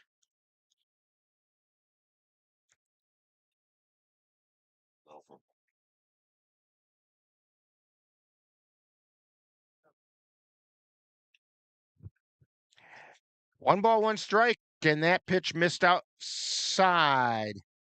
Nope, check that. They called it a strike. A ball and 2 strikes. And the 1-2 pitch. Fly ball out into left field. Foul. Johnson's getting around on it well. Maybe a little too well. Yeah, time to go down and away.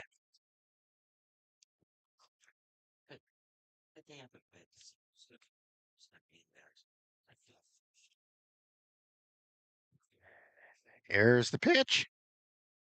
That was down and away just outside the zone. You had that right, Dan. 2 balls, 2 strikes.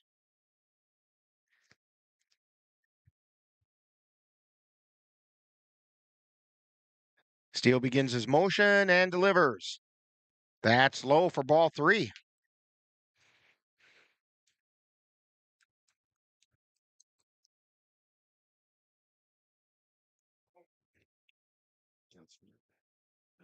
And the pitch.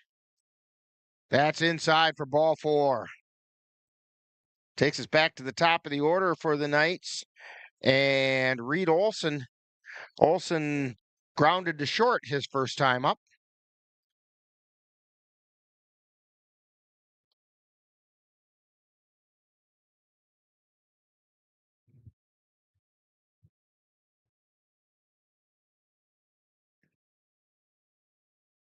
Here's the pitch. That's low for a ball. You know, the old adage is if your pitcher's going to miss, you want to miss low, but you don't want to miss them all low. Here's the pitch. Runner goes. Ground ball over to third. Throw to first in time. So Bemnister fields the ball and knows that there's no play at second. So he fires it over to first for the putout. That's going to bring up Cole Paulson. He popped out to Erickson in shallow center field.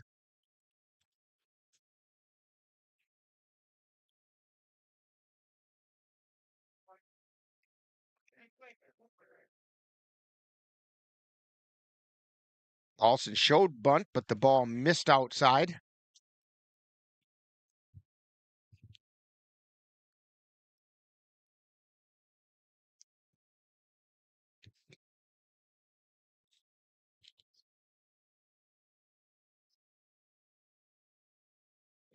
And the pitch. Ground ball, foul. It just went outside the bag. It was fair until about 4 feet before it got to the bag and just took a little skip into foul territory. That was a close one. That would have scored a run, too. So 1 ball, 1 strike with 1 out to Cole Paulson.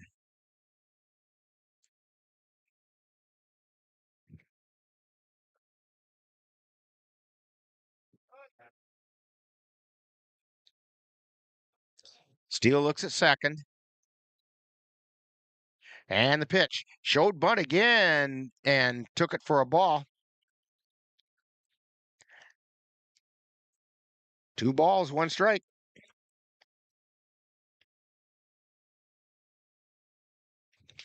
Dalton Steele on the mound. Takes a look at second, and he delivers. Ground ball to Bemnister, and it skipped by him, rounding third, but staying. Yeah, is Johnson. Tough hop there for Bedminster. And looks like they charge Bemnister with the error.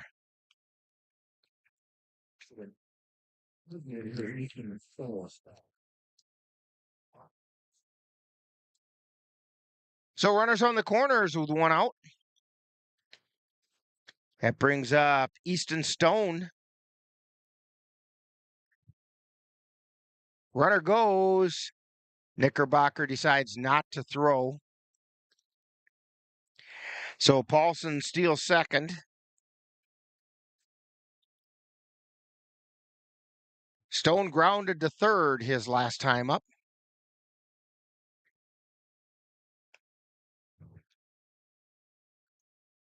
And the pitch. Fly ball out into right field. That one's pretty far back. It splits the difference. 1 run's in, second run coming in, rounding second, heading over to third, and Stone is going to check in with a triple.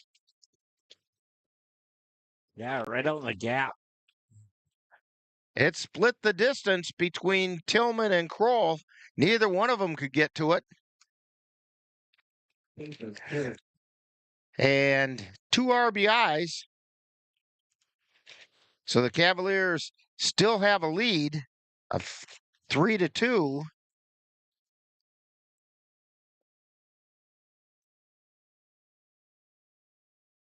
One out, runner on third. Steele delivers. There's a strike called at the letters. Diekman didn't like that call. Had a couple comments for Denny Whiteside. That one missed low and away.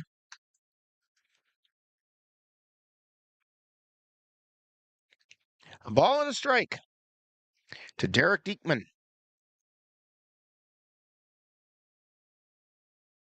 Steele delivers. Fly ball. Moving back is Bemnister. Erickson calls for it in fair territory, makes the catch. And Diekman goes down.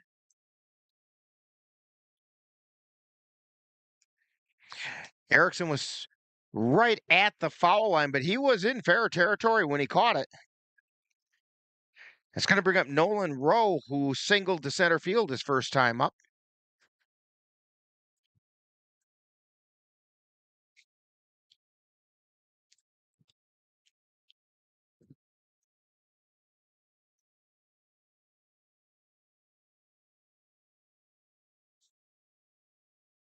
And the pitch from Steele is outside for a ball. We still have Stone on third. Rowe at the plate. Nolan Rowe. There's a foul ball back toward the press box and over the top. 1 ball, 1 strike.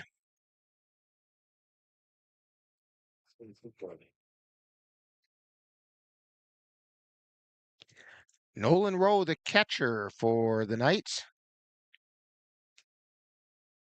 And the pitch. There's a strike called on the inside corner. A ball and 2 strikes. 2 down, runner on third. Cavs up by 1.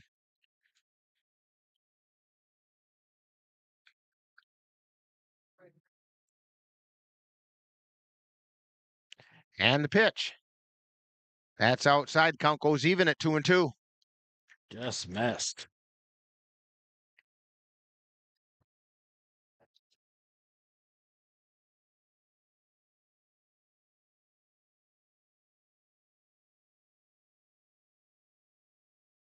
Steele delivers. Ground ball over to third, picked up by Bemnister. Throw over to first, and Windishausen does the stretch and gets it. And that'll do it for the Knights, but not before they pick up 2 runs on 1 hit. There was 1 Cavalier error and 1 left on base. So we've played at 2.5 innings, and it's the Cavaliers 3 and the Haugen Knights 2 on NLWN-TV. To get your lawn or garden to perform like you want, you first need to know about your soil. That's where Midwest Environmental Consultants can help. Their soil testing service can give you a complete rundown on your soil's nutrition and health. They test for nitrogen levels, phosphorus, potash, micronutrients, minerals, pH, and organic matter. Let Midwest Environmental Consultants put you in control of your soil's health. Call Midwest Environmental Consultants at 715-586-1302. That's Midwest Environmental Consultants, soil testers for the Chippewa Valley. My name is Teresa Barber. I was in the United States Navy and I served overseas in the Middle East and Africa. Early on in my career, I had a commander that taught our suicide prevention training on a Friday afternoon, and the very next day he took his own life. 90% of suicide attempts involving a gun are fatal. You don't know how much somebody can hide what's going on inside their head. Store your guns securely. Help stop suicide.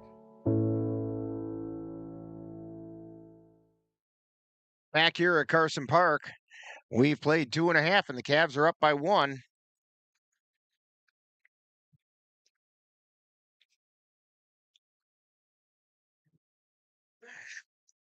We have some rather spectacular looking clouds out in front of us.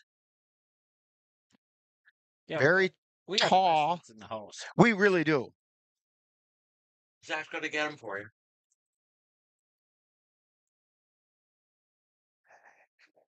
And as we look up there, those are the Thunderheads that are near us. Look at the rainbow off to the right of it, too. That's neat. Can you get that, Zach?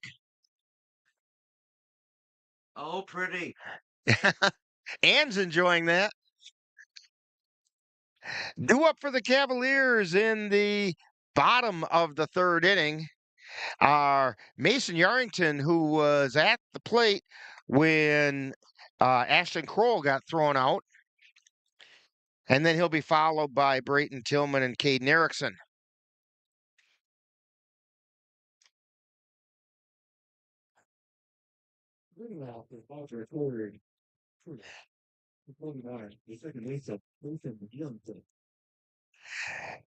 So Yarrington steps up with a fresh count and a new lease on life for this at bat.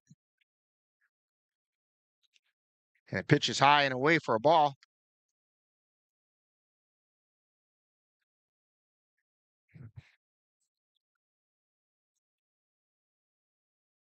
And the pitch swung on a miss for a strike.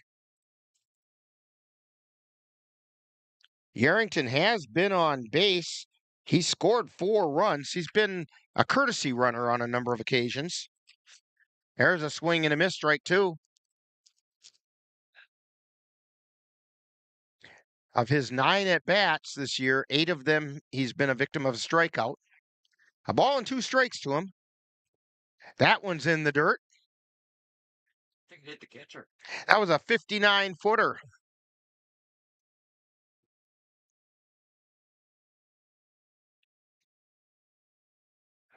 That was like me trying to throw a golf ball yesterday. We had a little contest. And there's a line shot right into the glove. He hit it solid, and I'll tell you what, I think Mason Yarrington got robbed of his first hit of the season. Right into the glove of Caleb Paulson for the first out. That's going to bring up Brayton Tillman, who grounded to second his first time up.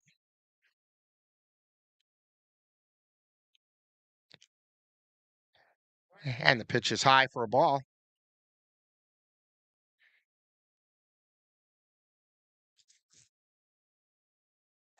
And the pitch. That was down low, ball 2.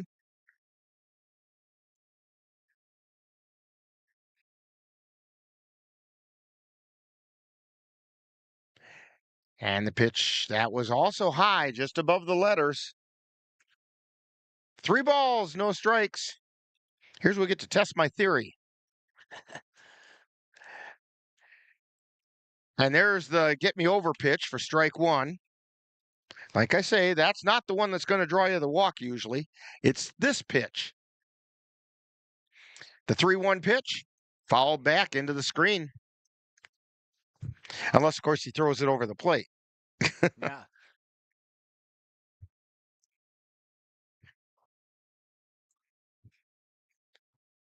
Tillman steps back in. He's got the second highest batting average on the team. There's a high pop-up in the infield. Johnson takes it right at the foul line.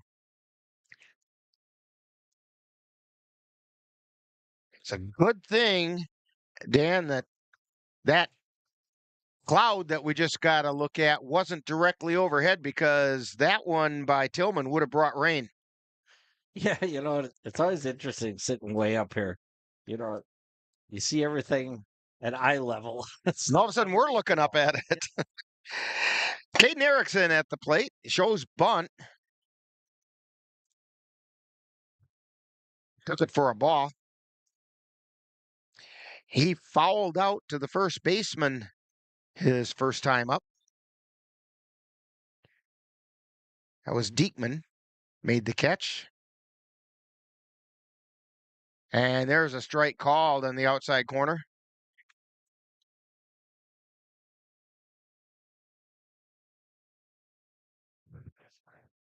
And the pitch. That's outside.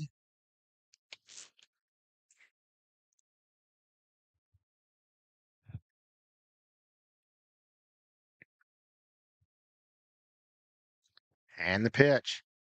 Check swing inside for a ball. 3 balls and 1 strike to Caden Erickson.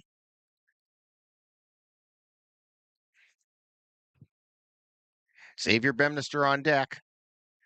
Here's the pitch. Erickson fouls it down the first baseline, foul.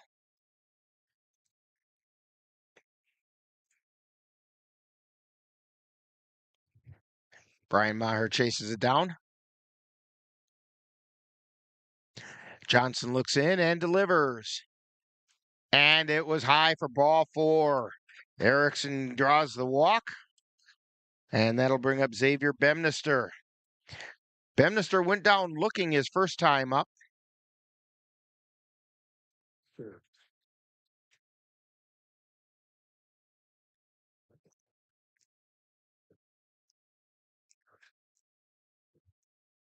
And the pitch. Foul back off the mask. I'm not sure which mask it went off of, but it went off of one of them. No balls and a strike. Yeah, tough behind the plate tonight. I don't care if you're the umpire or the catcher. You take a beating. Johnson delivers. Ground ball, sounded like a broken bat. Shortstop dives for it, shovels it to second, but Erickson's in safely. And that's a base hit for Xavier Bemnister.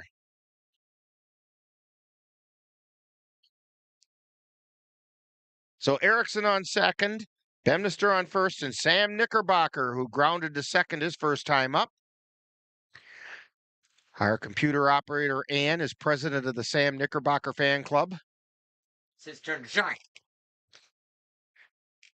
There's the pitch, and that's low or right at the knees for a strike.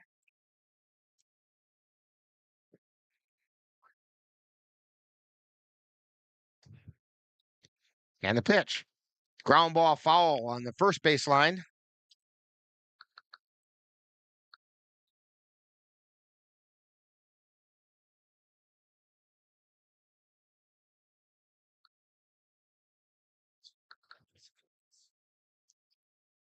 No balls and 2 strikes to Sam Knickerbocker.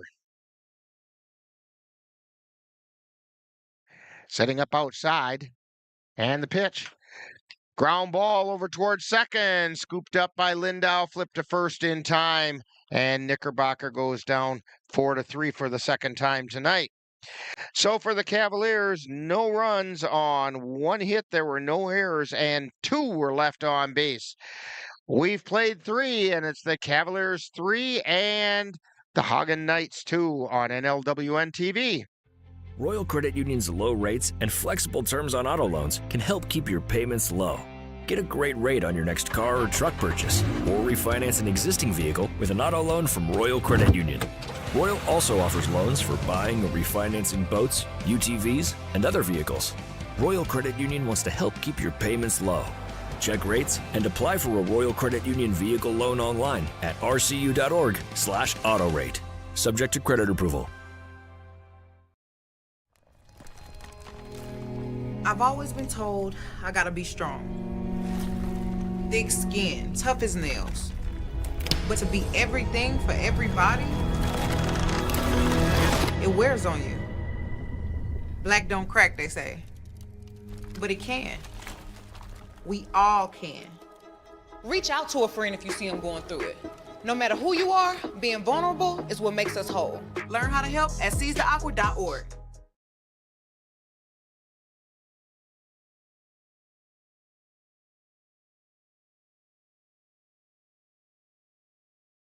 Out there at Carson Park, Dan is looking at the cloud and he's seeing elephants. And so I'm worried about Dan over there. Back in the day, my dad's place here in town, in the bathroom, there was some plastic tile on the wall. And he'd always go in and say, don't you see this thing? There was a ship and there was a donkey. And I could never see that stuff. Now I'm seeing elephants. It does. I see where you see the elephant. It looks like the elephant is riding on top of another cloud. Yeah. Gotta have a little bit of imagination. You have to have a bit of an imagination there, Dan. That's having a conversation with a gnome. All right. Totally different. Top of the 4th inning coming up, and Christian Lindau, Caleb Paulson, and Seth Rowe are coming to the plate. Lindau fouled out to first. Windeshausen made the catch. His first time up.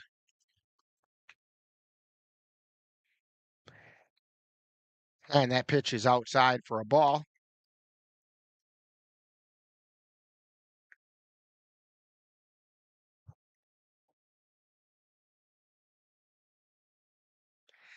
Steele delivers.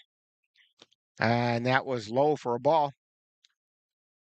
2 balls and no strikes to Christian Lindau.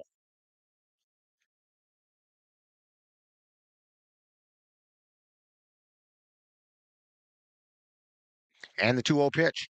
Line shot out into left field for a base hit.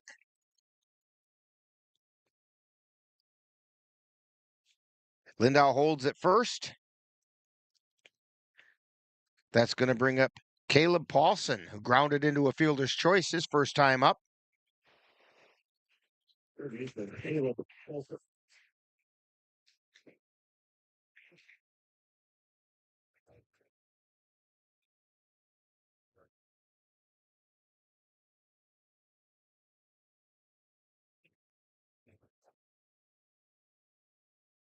And the pitch.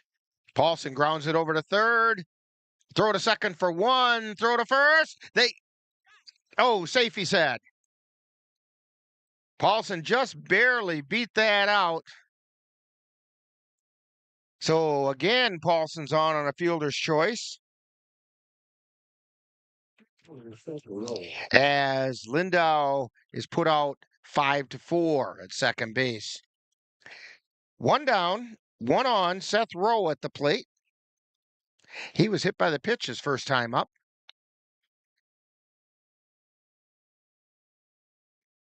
That pitch is high for a ball.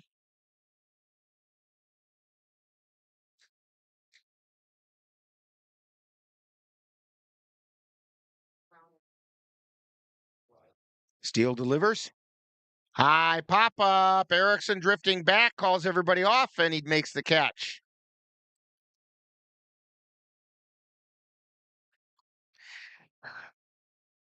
Brandon Peterson comes to the plate. He grounded to third his first time up. Two down. Runner on first.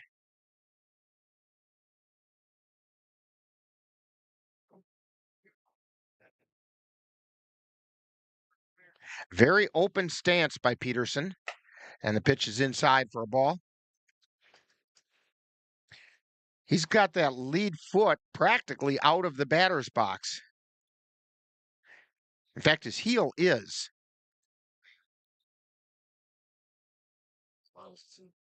Yeah. And there's a called strike.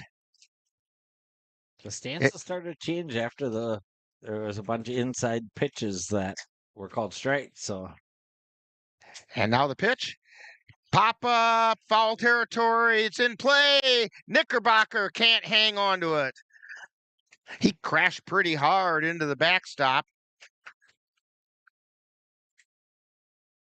Sam's a pretty tough guy. Yeah, there's lots of room behind home plate. But not quite enough for Sam that time. 1 ball and 2 strikes to Brandon Peterson. And the 1-2 pitch. That's down low. Counts even at 2-2. Deuces are wild on that scoreboard. 2 balls, 2 strikes, 2 down. Batter number 2 is at the plate. And the 2-2 pitch. Swung on a miss for strike 3.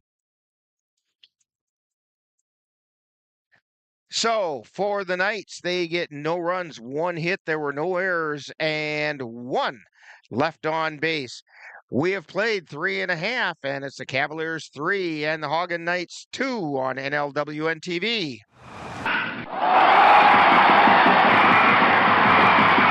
Let NLWN-TV and the Northern Light Webcasting Network take you out to the ballgame. Our next game will be on Wednesday, July 17th, as the Cavaliers take on the Beef River Bullfrogs from Spangberg Field in Strong, Wisconsin. Coverage begins with the In the Dugout show at 6:30, followed by live play-by-play action. That's Eau Claire Cavalier Baseball on Wednesday, July 17th on NLWN-TV.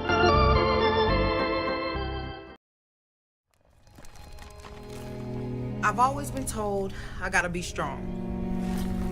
Thick skin, tough as nails. But to be everything for everybody, it wears on you. Black don't crack, they say. But it can. We all can. Reach out to a friend if you see them going through it. No matter who you are, being vulnerable is what makes us whole. Learn how to help at seizetheawkward.org. Back here at Carson Park, heading into the bottom of the 4th inning. Cavaliers on top, 3-2. Cavaliers have 3 runs on 3 hits. They've committed 1 error, and they've left 2 on base. And the Haugen Knights have 2 runs on 3 hits. They've committed one error, and they've left 4 on base. Due up for the Cavaliers in this half inning are Carson Windeshausen, Cade Mueller, and Jackson Vance. Windeshausen singled to left his first time up. He eventually came around and scored.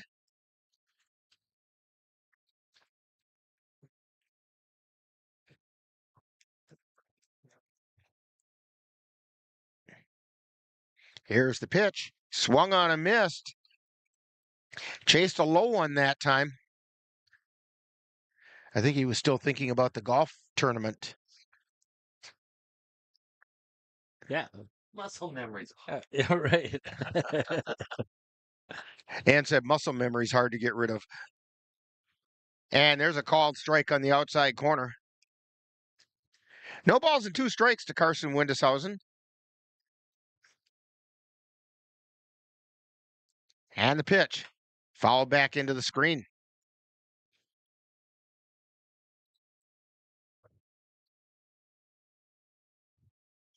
No balls and 2 strikes.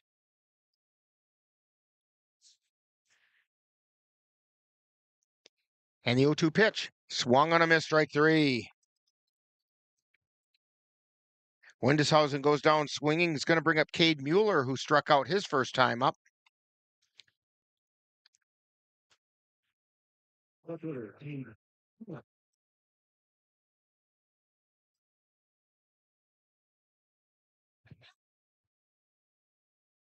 And the pitch. That's high for a ball.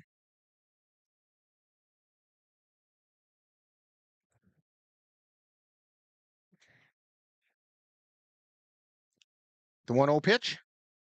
Swung on a miss. Counts even at 1-1. Vaughn Johnson bringing some pretty good smoke when he throws.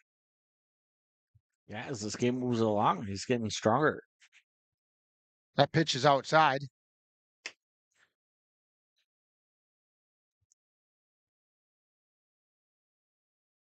Two balls and a strike. Here's that pitch, and that one got away from him.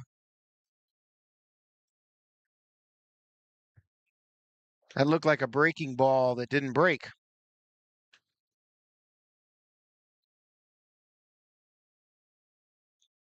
Three and 1 is the count now to Cade Mueller. And the pitch swung on and fouled back into the glove. Strike 2. Count is even. Or check it. The count is full. Vaughn Johnson delivers. And that's high and away, ball 4.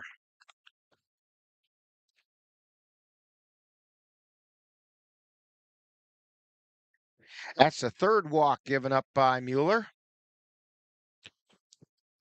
That'll bring up Jackson Vance, and Vance drew one of those walks back in the second inning.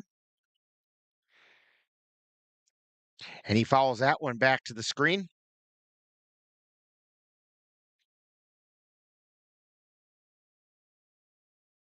No balls and a strike. Mueller's not afraid to run. Takes a pretty good lead. And that's a called strike. 0-2 is the count.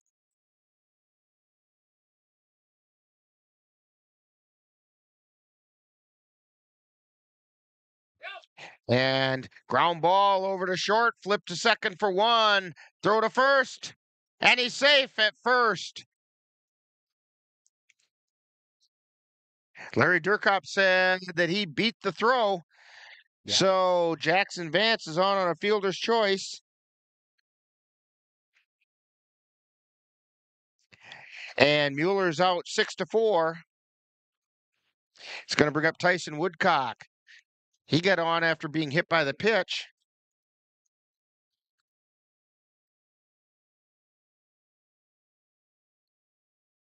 Yeah, good hustle by Vance.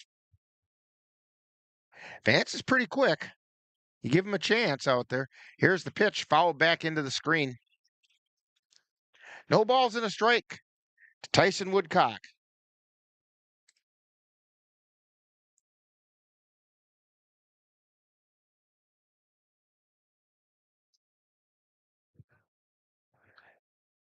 No balls and one strike, and the pitch is outside, and nothing happening. It kind of got away from Nolan Rowe there for a second.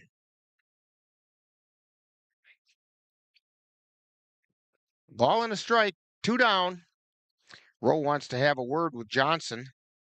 Actually, I think he may have had to block that with a body part. And as he turned around, that's kind of what it looked like he was indicating. So 1 ball, 1 strike. Jackson Vance on first. Woodcock at the plate. Vance with a lead. And the pitch. It's high for a ball.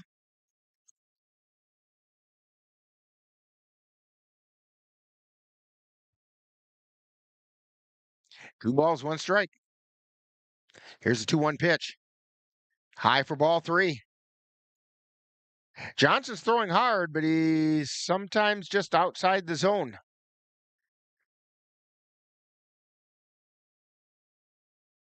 And the pitch. That's high for ball 4. So Woodcock goes to first, sends Jackson Vance down to second, and it's going to bring up Ashton Kroll. Kroll hit a 2 RBI single his last time up.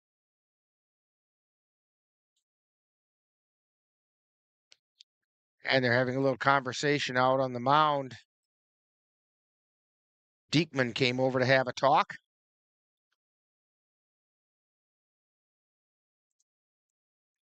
I keep glancing down at the Knights bullpen, but they only came with 10 tonight, so.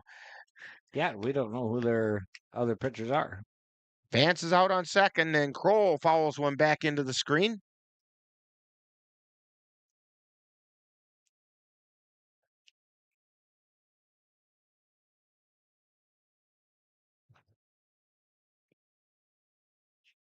No balls, 1 strike. 2 runners on. They take their lead. Here's the pitch. It's outside for a ball.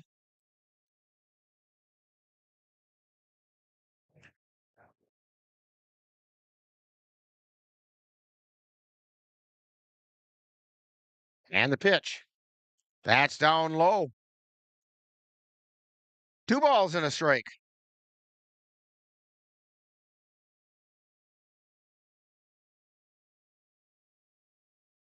And the pitch. Pop foul right over the top of us. Counts even at 2-2. 2 balls, 2 strikes, 2 outs, 2 on.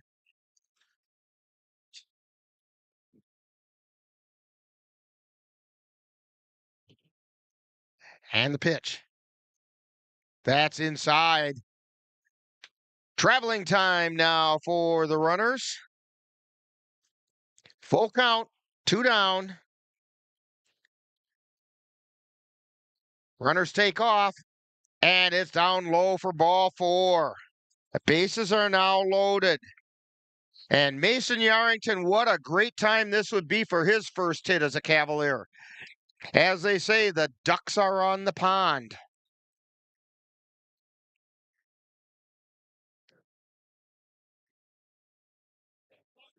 I don't know, Dan, take a look in your stat sheet there. I don't think Mason has an RBI yet. He could have picked one up with a walk.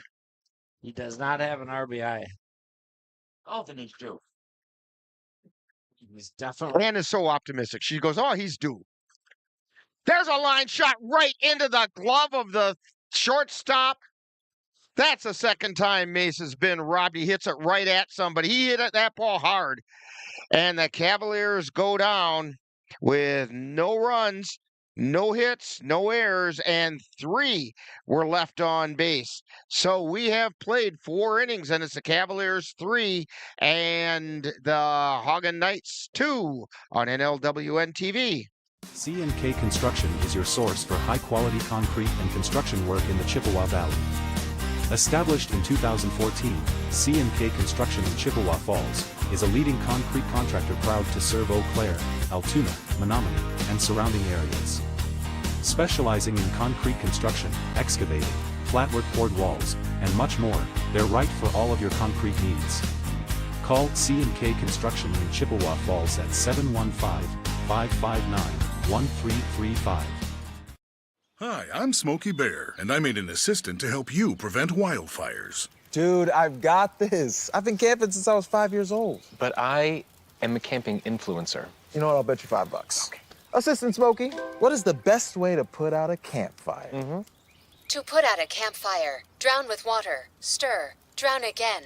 Then make sure the fire is out cold by feeling with the back of your hand. Wait, really? I'll take the $5. Like here at Carson Park on a warm and steamy night, mostly clear. You know, with the weather forecast the way it was, I had my doubts as to whether we'd get this game in today. And in fact, if you noticed in the Ryan Bemnister show, he's made the comment about he hopes we get to play. And actually, it's turned out to be a good night for baseball. And we head into the fifth inning. Leading off for the Knights is Vaughn Johnson, the pitcher. And he grounds that ball over to short. Erickson tries to make the play and can't. And it ricochets off him out into left field. And it looks like they're going to give him a base hit on that.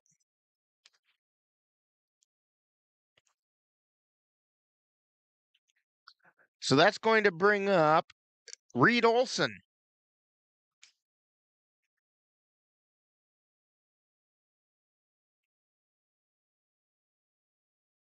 Olson's 0 for 2. He grounded to short and also grounded to third.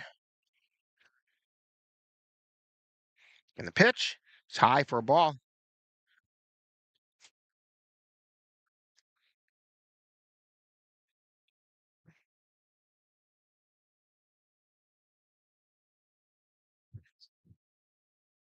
Field delivers. That's inside. 2 balls, no strikes. We have some bodies heading down into the bullpen. That's Carson Windishausen. I don't know who's down there with him. Cool timing. Well, that one's low. They must be just out for a little stroll.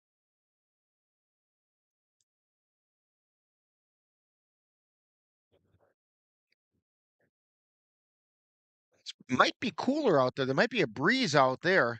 That pitch is high and inside for ball 4. So 2 runners on now. Olson's at first, Johnson at second. And Paulson at the plate. Think there's a Scandinavian background to the Haugen Knights? Paulson, Olson, Johnson. Number 2 goes down to the bullpen for the Cavaliers. There's a bunt.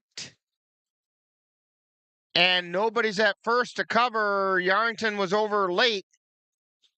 And that bunt single loaded the bases.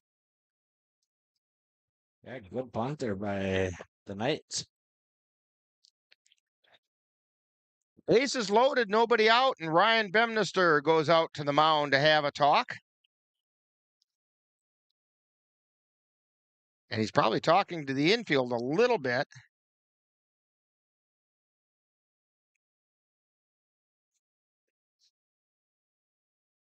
Eli Rathke has gone down to the bullpen to start warming up.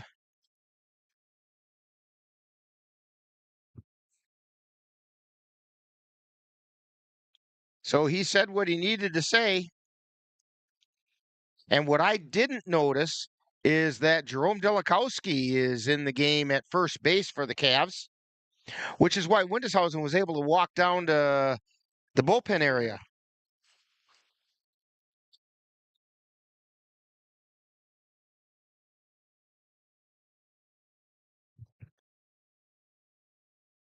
And here's the pitch, swung on a miss for a strike with Easton Stone.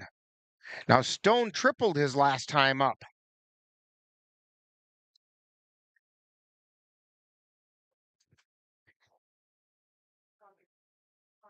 Here's the pitch. That's outside for a ball. 1 ball and 1 strike.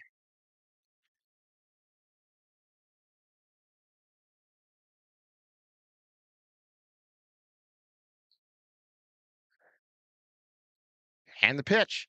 Fly ball out into center field. Backing up is Tillman. He makes the catch. Firing it in, and 1 run comes in to score as Stone gets a sacrifice fly. Well, Ryan wants to talk about it. They're saying that he left early. He's made this play work before.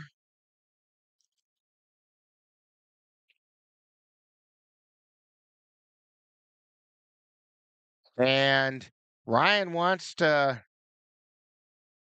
Now the umpires are going to talk. Denny Whiteside and Larry Durkop are. And Larry's saying he was safe.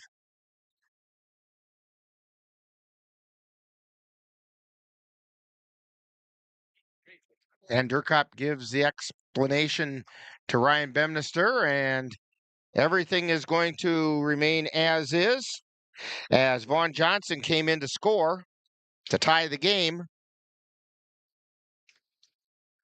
1 down, runners at second and third. We're now all tied at 3. And this is Derek Diekman.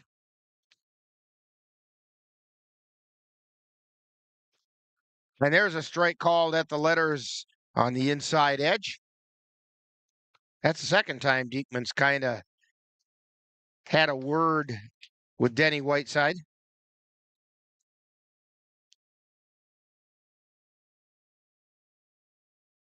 Steele delivers. Fly ball out into left field, moving over and making the catch is Mueller, throwing to the plate, and they got him! Mueller made the catch out in left field, and he fired a strike to home and got Reed Olson at the plate. And so the Knights pick up 1 run on 2 hits. There were no errors and 1 left on base. We've played 4.5, and we're all tied at 3 on NLWN-TV. The roar of our engines, the pump of our heartbeats, the pedal to our metal. The sparks that ignite us, the pistons that push us, the passions that drive us, on the roads that unite us. Napa has America's largest network of parts and care, here to be the fuel that keeps you firing on all cylinders. Visit either of Eau Claire's 2 locally owned Napa Auto Parts stores on Highway 93 or North Claremont Avenue.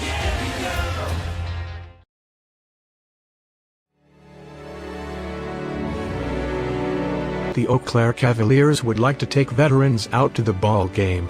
That's right, as a thank you for your service, any veteran of the United States military can receive a lifetime pass for free admission to all Cavalier home games. Just come to Carson Park with your veteran identification, and the Cavaliers will issue you a free lifetime pass to all Cavalier home games. That's just the Cavaliers' way of saying thank you for your service. So we're back at Carson Park heading into the bottom of the 5th inning, and we're all knotted up at 3 on an absolutely spectacular throw by Cade Mueller from out there in left field to gun down Reed Olson at the plate and saving a run, because that was a tailor-made sacrifice fly. Yeah, I couldn't ask for a better throw. 1 bounce right in Knickerbocker's glove. Who up for the Cavaliers in the bottom of the 5th is Brayton Tillman, followed by Caden Erickson and Xavier Bemnister. Tillman steps up to the plate. He's 0 for 2. Grounded to second and popped out to the pitcher. That pitch is inside for a ball. And I take it back. Tillman's not the hitter. There's a foul ball back into the screen. 22. Trenton Palmer.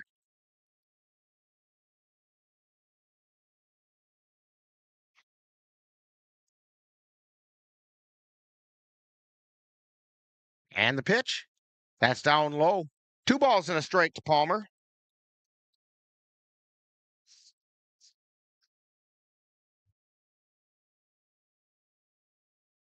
Palmer batting .222. And there's a strike called. Counts even at 2-2.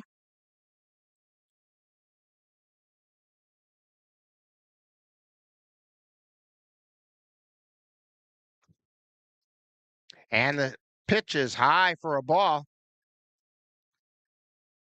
Vaughn Johnson still on the mound for the Knights. Full count to Trenton Palmer. And the pitch is inside for ball 4.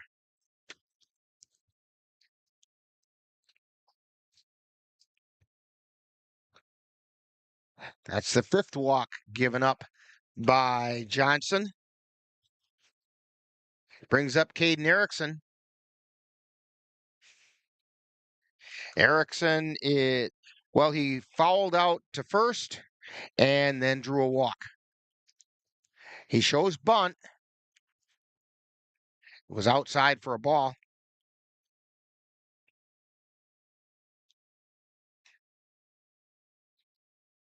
Caleb Paulson comes charging in down that third baseline.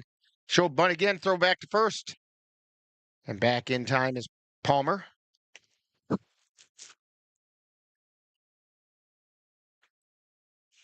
Trenton Palmer on first. Caden Erickson at the plate. Shows bunt again, it's outside. 2 balls and a strike.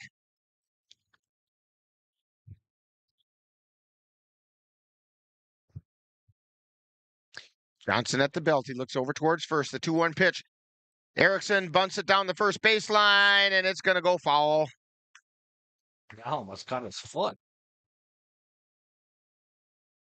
That'd be Dykman's foot. Diekman, yeah.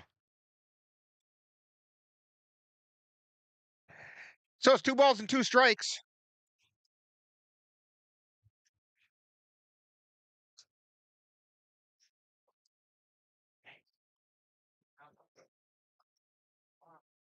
And the pitch. That's down low. Ball gets away from the catcher down to second, and in safely is Palmer.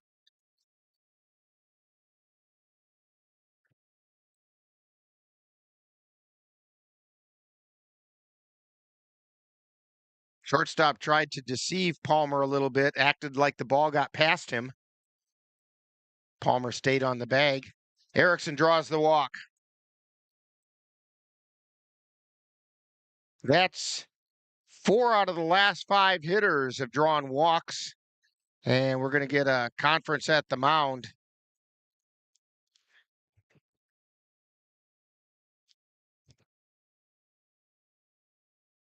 Cody Dayton is going to be coming up to bat.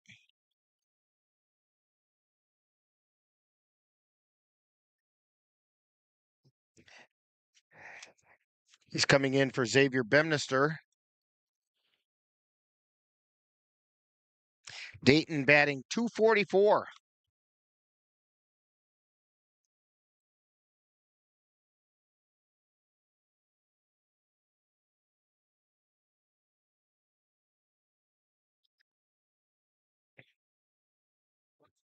Yes, actually get maybe a little bunt down first base again and move the runners. Pitch is outside for a ball.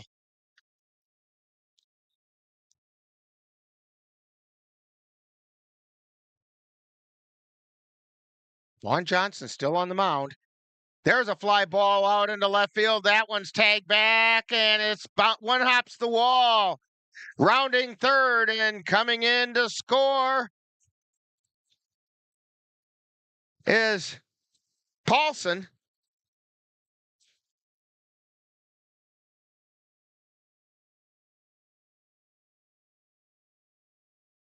Or Palmer, check that. I'm looking at the wrong team here. Trent Palmer came in to score. And Cody Dayton put the double out to left field, and we're having a conference at the mound. So that means we're going to have a new pitcher. And we'll get that all figured out right after this timeout on NLWN-TV. There's so many rewards in life. You coming into our home was one of the greatest rewards we could have ever had. You know, it took 20 years, and I got my third child, who was 17 at the time. It's so cool to watch the adult that you've become, and you really have done as much for us as you think we've done for you.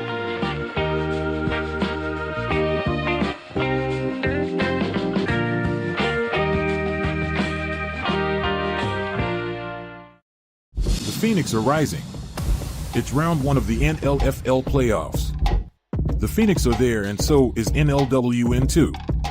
The first round playoff game will be on July 27th, when the Phoenix will travel to Paul Gale Field in Winona, Minnesota to face the River City Rough Riders. Coverage begins with Phoenix rising at 2:30 p.m. Follow the Phoenix in playoff action on NLWN-2 on July 27th. Dear moms and dads, what you have achieved here today is going to help us and our futures.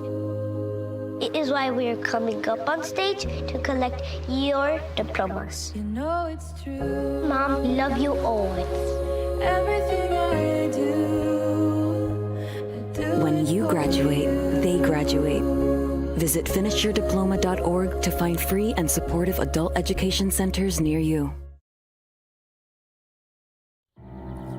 Hi. I'm your retirement fear. But don't be scared. You're still in pre-retirement. Does that mean I have more time to plan? Precisely. Here, this is pretirement.org. Retirement. So the new pitcher for the Knights is Caleb Paulson.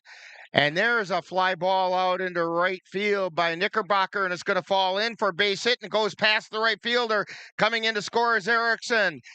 And another run comes in to score.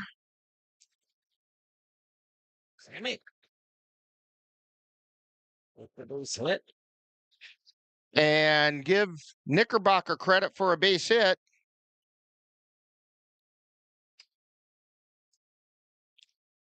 And 2 RBI.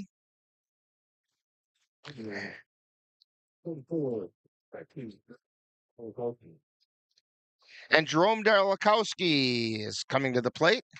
And he grounds one back to the mound.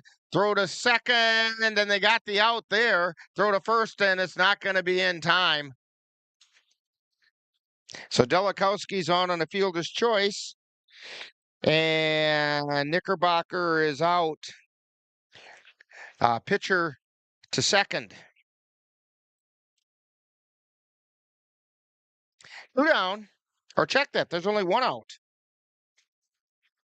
And that'll bring up Josh Garcia.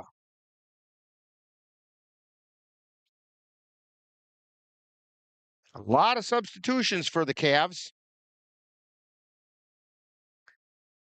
We'll get the defensive side of things. Pitch is high. Garcia's in for Mueller.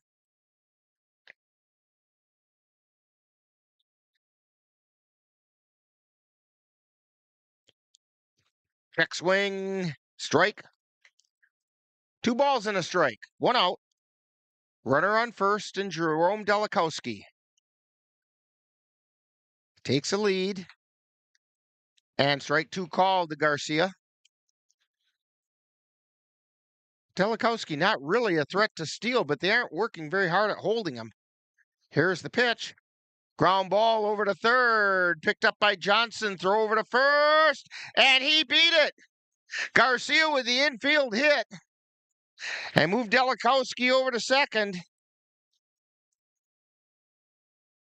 Just Garcia's head speed.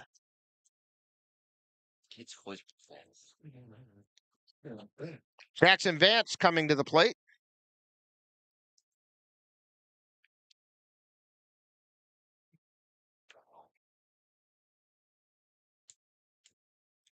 And the pitch. That's high and inside.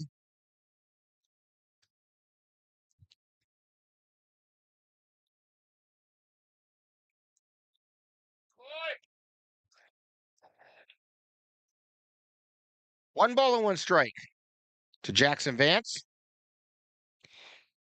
Vance is walked and grounded into a fielder's choice, and he hits a soft blooper out into right field. It falls in, and all the runners advance a base. Yeah, nothing fancy there. Just stick the bat out there. Little Texas leaguer.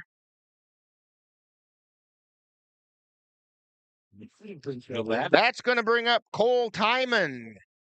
He's pinch hitting for Tyson Woodcock in the extra hitter slot.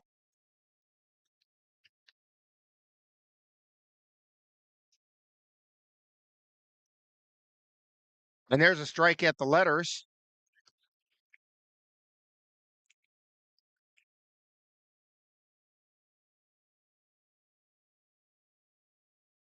And there's a fly ball out into center field. Moving back is Olsen, and he makes the catch.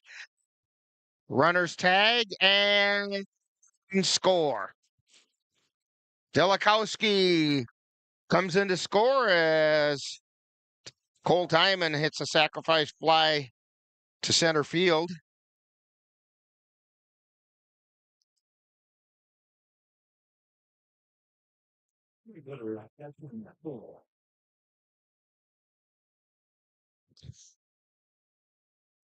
Kroll is coming to the plate.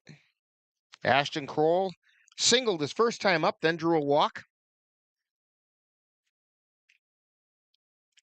Pitches high and inside for a ball.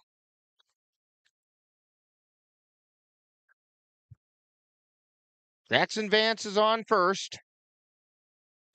And they throw over, he gets back in.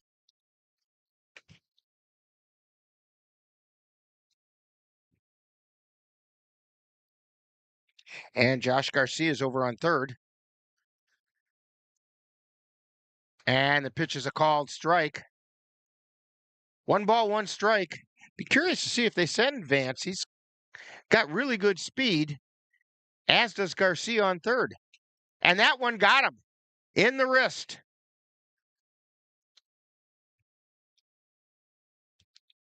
Ashton Kroll hit by the pitch.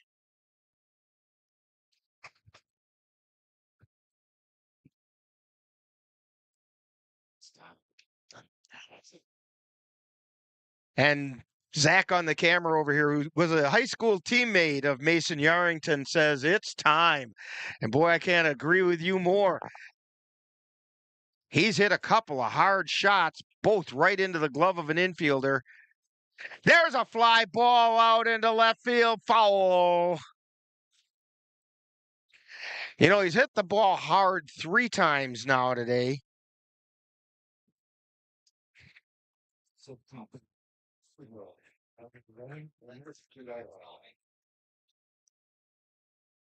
And the 0-1 pitch to Yarrington.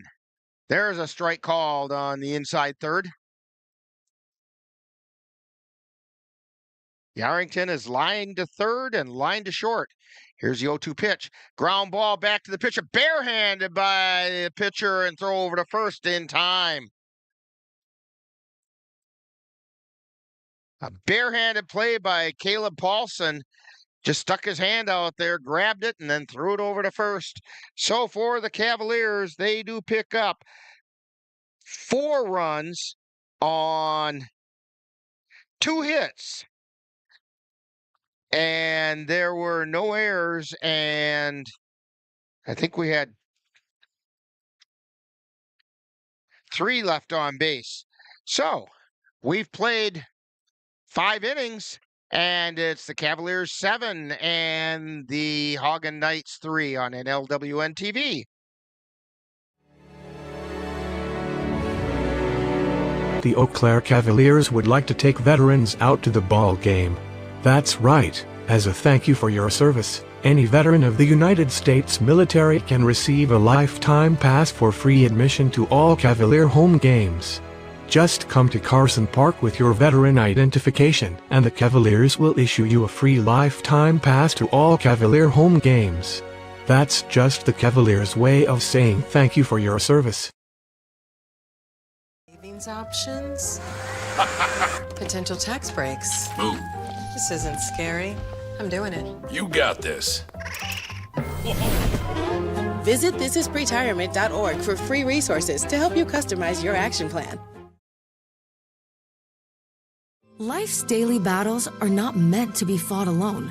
We're not powerless, so long as we don't lose sight of what's important. Don't be afraid to seize that moment to talk to your friends. Cloud, you okay? Because checking in on a friend can create a safe space. The first step on our new journey. You coming? Reach out to a friend about their mental health. Seize the awkward. It's totally worth it. And we're back here at Carson Park. We have a new pitcher for the Cavaliers. And I'm quickly trying to pick up the numbers here on Dalton Steele. The new pitcher on the mound is Eli Rathke. And for Dalton Steele, he went 5 innings, gave up 3 runs, 2 of which were earned on 5 hits, walked 3, struck out 1. Leading off for the Knights is Nolan Rowe, the second baseman, or the catcher.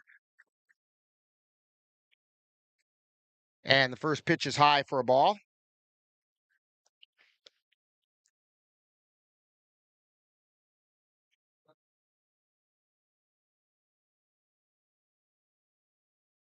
And the pitch.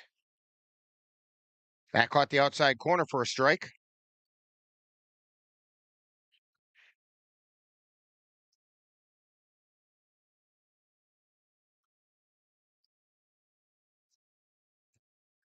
And the pitch.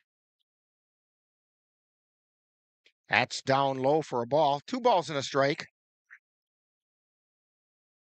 Dan, if you can take a look with the binoculars, who's playing third for the Cavs right now? And there's a called strike. 2 balls, 2 strikes. For 25, which would be Cody Dayton.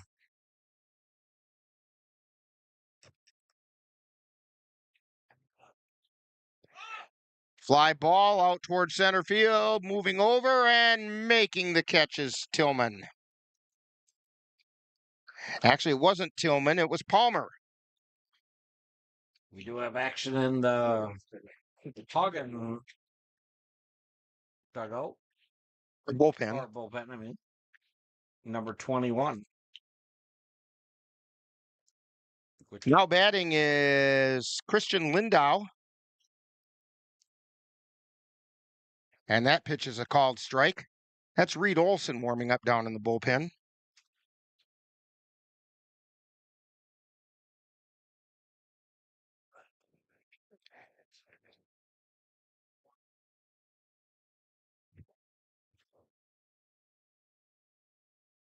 Check out in left field. Is that Garcia out there? It is. And that pitch, we have a 2-1 count. 1-2. That's what I meant to say. And that one missed inside. The count is even at 2-2.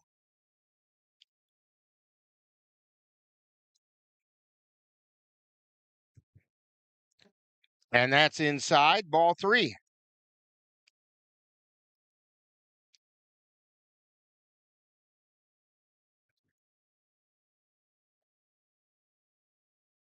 Here's the payoff pitch and called strike. He thought it was ball 4, and Denny Whiteside said, "Don't you guess what I'm going to say."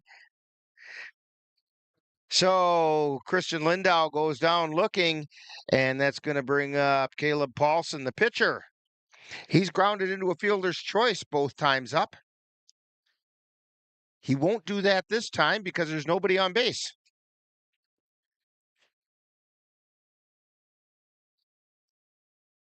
Rathke winds and fires.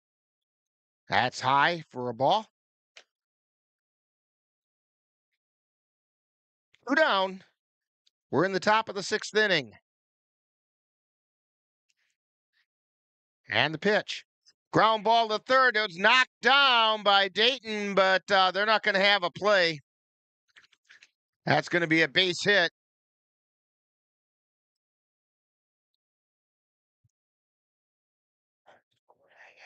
And that's going to bring up Seth Rowe.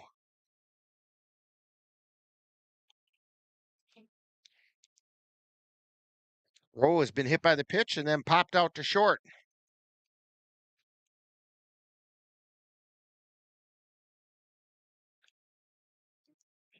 And the pitch. It's outside for a ball.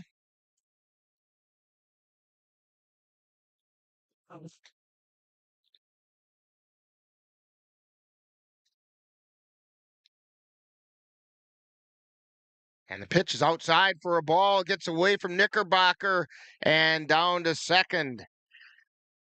Heads Caleb Paulson.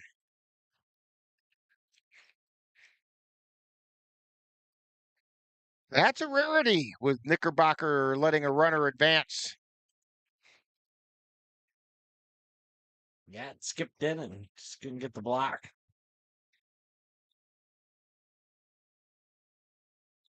Balls and no strikes. And the 2-0 pitch. It's outside. 3-0.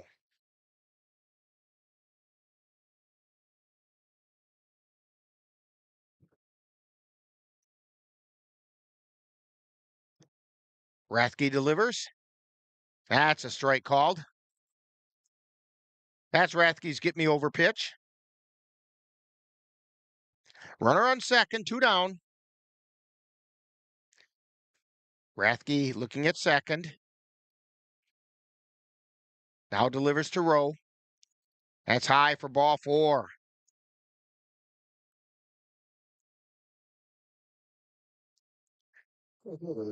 That'll bring up Brandon Peterson. Peterson is 0 for 2, grounded to third and struck out.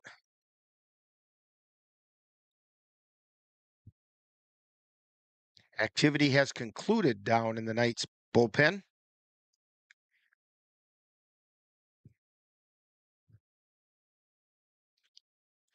And that's a strike called on the outside corner. Knickerbocker had a notion to fire it down to first.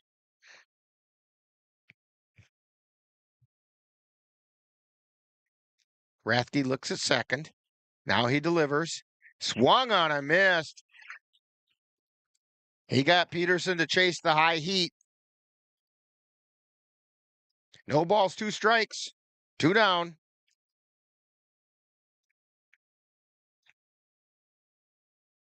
And the 0-2 pitch. Pop foul out of play on the right side.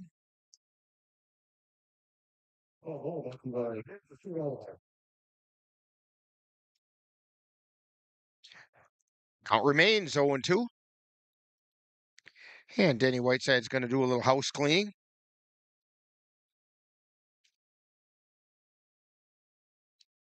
Brushing off the plate that looks like a house.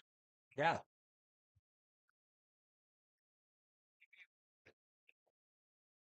Peterson steps in.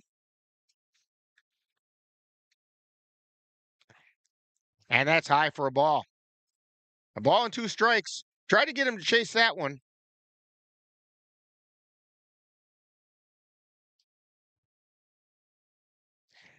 Rathke looks over at second. And the 1-2 pitch.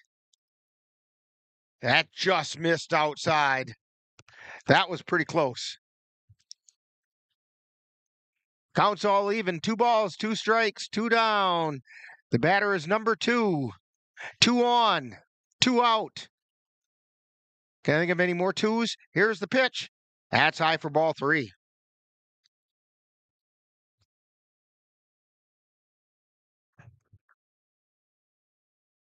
Yes. Brandon. This is just where you come with that heat and blow it right by him. Here's Rathke's delivery, and that's exactly what he did. Gave him the high heat and threw it right past him. So, for the Knights, no runs, 1 hit, no errors, 2 were left on base, and we have played 5 1/2. And it's the Cavaliers 7 and the Haugen Knights 3 on NLWN-TV. Ready for a better way to bank? Switch to Royal Credit Union. Royal Credit Union is a financial co-op, not a corporation. So we return earnings to our members. That means you get low or no fees for account services and better rates on deposits and loans. You'll also have all the digital tools you need at your fingertips, so managing your account is easy. Royal is ready to help you discover the credit union difference. Switch to Royal Credit Union today at rcu.org/difference. Insured by NCUA. My name is Teresa Barber. I was in the United States Navy and I served overseas in the Middle East and Africa. Early on in my career, I had a commander that taught our suicide prevention training on a Friday afternoon, and the very next day he took his own life. 90% of suicide attempts involving a gun are fatal. You don't know how much somebody can hide what's going on inside their head. Store your guns securely. Help stop suicide.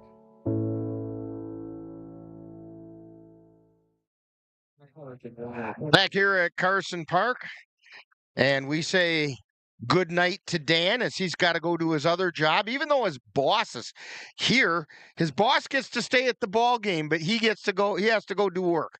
All right, well, sometimes life isn't fair. So we head into the bottom half of the 6th inning. Due up for the Cavaliers. Top of the order, Trenton Palmer. And he'll be followed by Caden Erickson, I think, and Cody Dayton.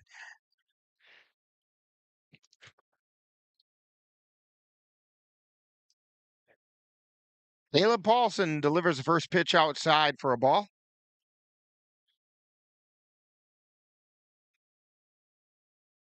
And the pitch. Line shot out into center field for a base hit. That's going to roll past and almost out to the warning track. Palmer checks in at second with a stand-up double.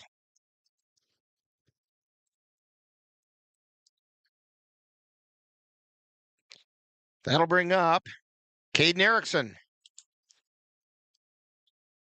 Erickson fouled out to first base and then has drawn a pair of walks. So he's been on base a couple of times, scored a run, but has not added to his hit total.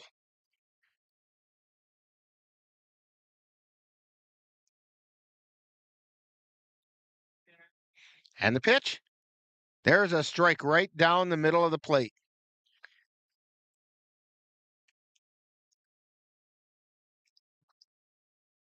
Paulson delivers. Erickson swings and fouls it.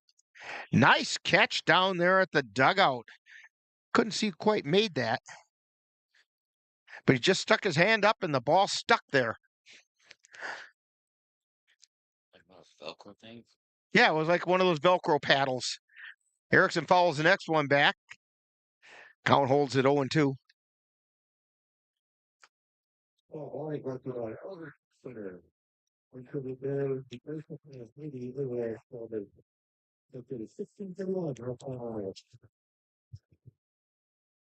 No balls and 2 strikes.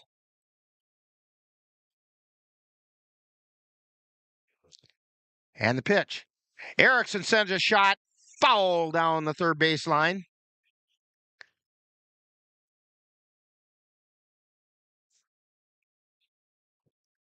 And it's still 0-2.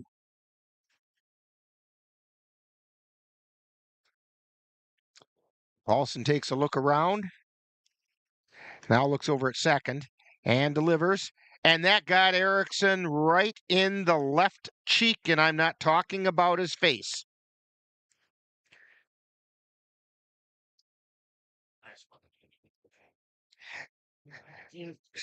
So that's the third time Erickson's been on base without a base hit tonight. Runners at first and second. Erickson's at first, and Trenton Palmer's at second. And the pitch is high to Cody Dayton. Dayton doubled his last time up, picked up an RBI, and eventually came around and scored. There's a strike on the outside corner.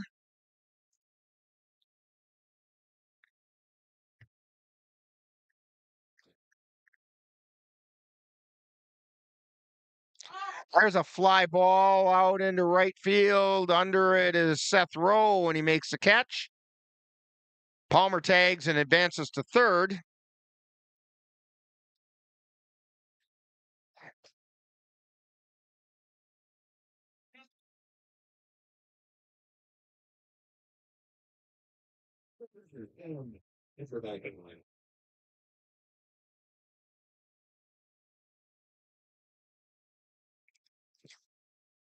Knickerbocker is at the plate.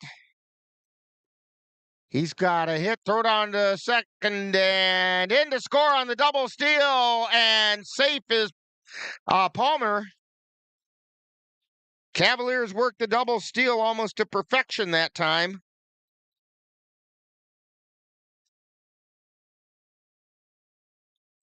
So Erickson steals second, and Palmer steals home. And the pitch to Knickerbocker is outside for a ball. 2 balls, no strikes. Knickerbocker is 1 for 3. Swing and a miss. That'll be strike 1. He grounded to second 2 times. And then singled his 3rd time up, and runner goes, throw over to third. And he got under the tag. Nope, he didn't. They did get the tag. I thought they got the tag on him, but I thought also that Larry Durkop called him safe. So Erickson's out, trying to steal third. And a ground ball by Knickerbocker, picked up by Lindau, throw over to Diekman at first, and that's the 3rd time today Knickerbocker's grounded out second to first. But for the Cavaliers, they do pick up a run on 1 hit. There were no errors and nobody left on base. We've played 6, and it's the Cavaliers 8 and the Knights 3 on NLWN-TV. If your estate isn't looking quite estate-like, let Midwest Environmental Consultants landscape your estate right up to snuff with installation of retaining walls, brick patios, foundation planting beds, and so much more. Then they'll keep it that way with their expert lawn care service. Call Midwest Environmental Consultants at 608-468-2067. Let Midwest Environmental Consultants help make your estate the showplace of the neighborhood. Yeah, I think one of the things us veterans are hoping for is soon the cabin will be built. It's going to be amazing to be able to come to a place like this and stay at a cabin with amazing people, animals, a view, and get away from it all. Country Haven Farms is fundraising to complete our cabin, giving Wisconsin veterans and their families a much-needed escape in the Northwoods. Donations of any amount are encouraged, and sponsorships are available at all levels. To make a donation or sponsorship, please visit our website or give us a call. So we head into the top of the 7th inning, and due up for the Haugen Knights will be Vaughn Johnson. He'll be followed by Reed Olson and Cole Paulson.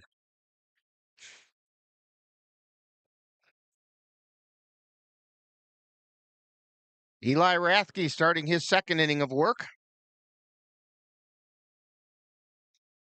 By the way, Rathke comes into today's game with, let me get this right here. He's the leading pitcher right now for the Cavaliers. He's got a 4-0 record, 4.67 ERA, and that's a little bit misleading because he had one absolutely terrible outing. And that kind of boosted his ERA. He's got a whip of only 1.36. So Vaughn Johnson comes to the plate. He singled left his last time up.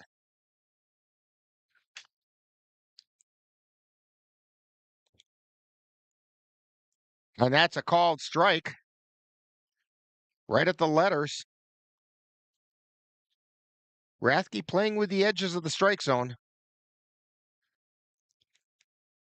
That one's inside.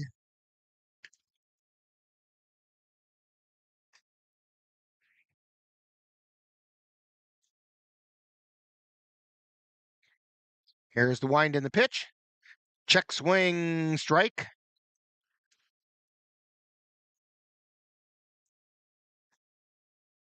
Ball and 2 strikes to Vaughn Johnson.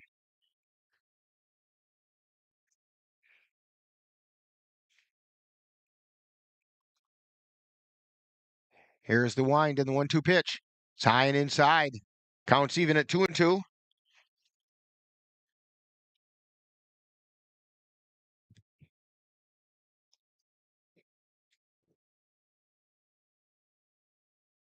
And the pitch. That's high, so the count goes full.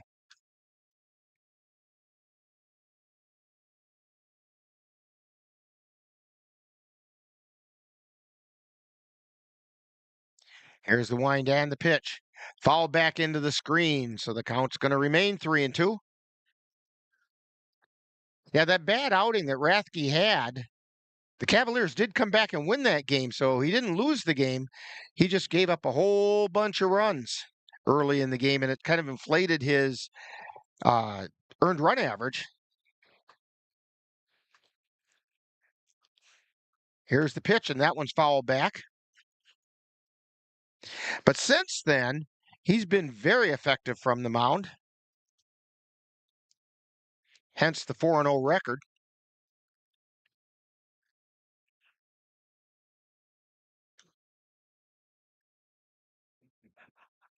Three balls, 2 strikes to Vaughn Johnson. Here's the pitch. That's outside for ball 4.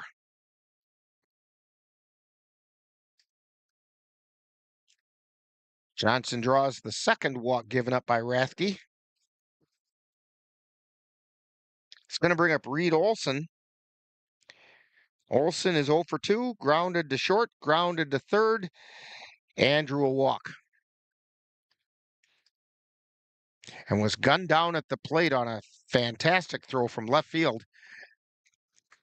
That first pitch is a called strike.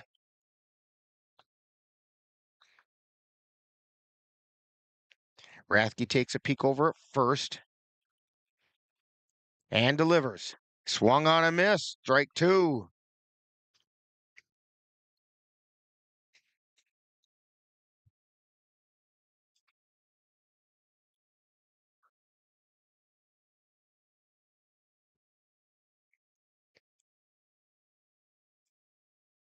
Rathke delivers. That just missed inside. Did not miss by much. 1 ball, 2 strikes. That was an awfully good-looking pitch for Olson to be looking at. Rule of thumb is you don't leave that in the umpire's hand. Here's the pitch. Fly ball out into center field, moving over and making the catch. Throw to first is way overthrown, and getting back is Johnson.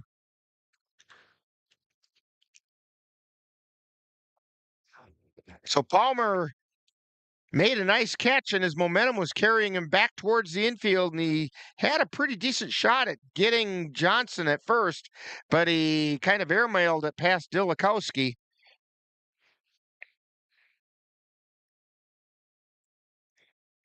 And it's going to bring up Cole Paulson with 1 out. Rathke delivers, and it's outside for a ball.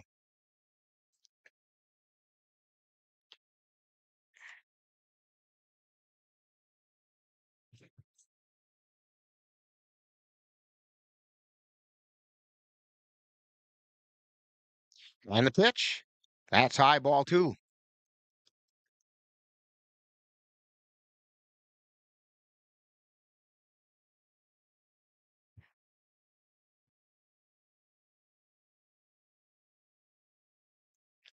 Rathke looking in for the sign, and he delivers it. There's a strike right down the middle of Water Street.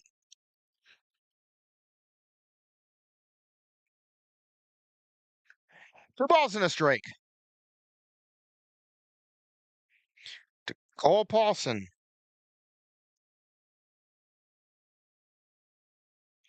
And the pitch. That's outside for ball 3.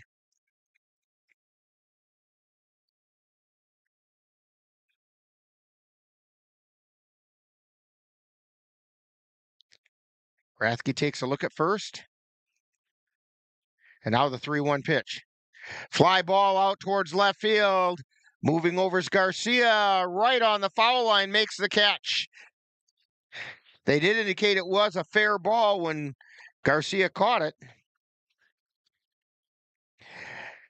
2 down and a runner still on first. That's going to bring up Easton Stone. He's 1 for 2 with a triple. He also grounded to third and hit a sacrifice fly to center field.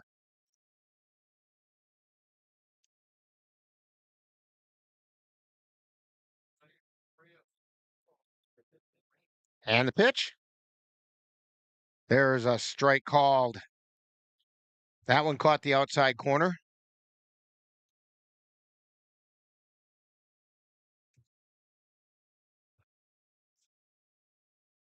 And the pitch. Ground ball foul down the third base line. Windeshausen tried to make the catch barehanded. Didn't work.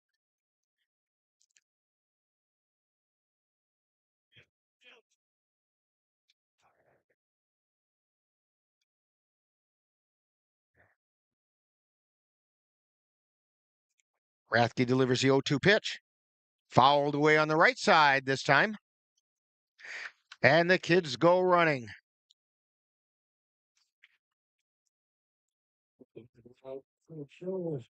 No balls, 2 strikes, 2 down, 1 runner on. We're in the top of the 7th.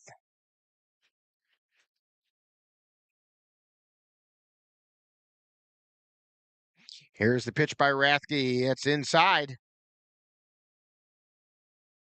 1 ball, 2 strikes.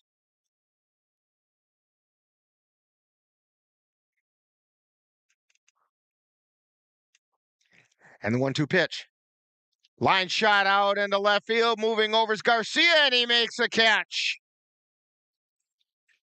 Nice running catch that time by Josh Garcia. And the Haugen Knights go down with no runs, no hits, no errors, and 1 man left on base. We've played 6.5, so it's time for the 7th inning stretch on NLWN-TV. In November of 2018, our daughter Jaina passed away.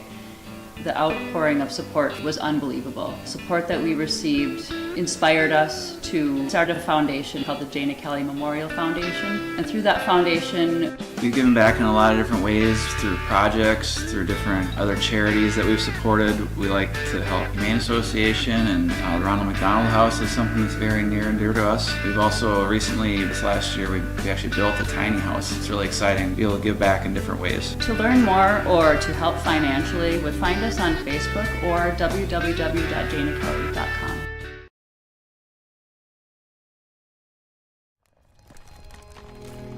I've always been told I gotta be strong. Thick skin, tough as nails. But to be everything for everybody, it wears on you. Black don't crack, they say. But it can. We all can. Reach out to a friend if you see them going through it. No matter who you are, being vulnerable is what makes us whole. Learn how to help at seizetheawkward.org.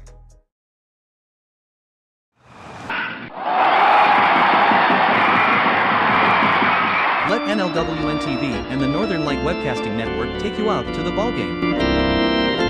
Our next game will be on Wednesday, July 17th, as the Cavaliers take on the Beef River Bullfrogs from Spangberg Field in Strong, Wisconsin.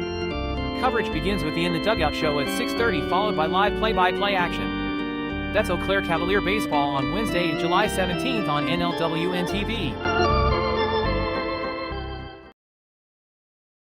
I have a new pitcher out there for the Knights. It's Reed Olson. And Olson had come in from center field.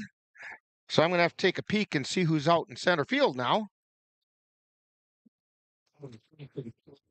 It helps if I take the lens cap off the binoculars.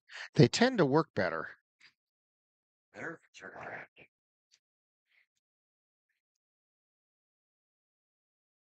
And I do wish this guy would turn.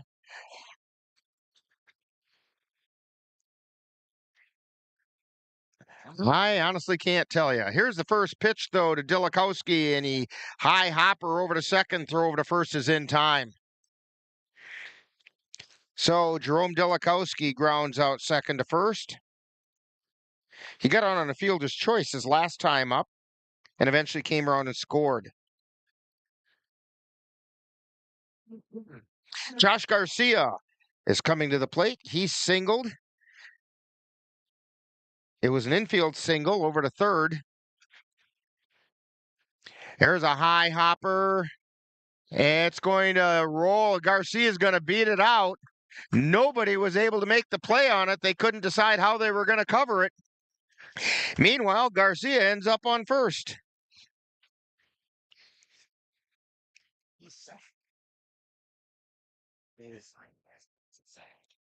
That's the second infield hit today for Josh Garcia. Jackson Vance coming to the plate. He's 1 for 2. He singled his last time up.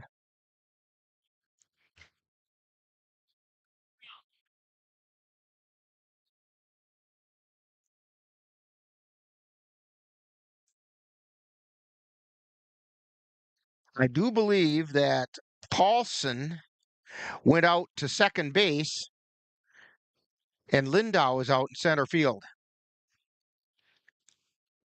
for the Knights. That's pitches a ball. We'll take our chances that that's what it is because I can't get that number.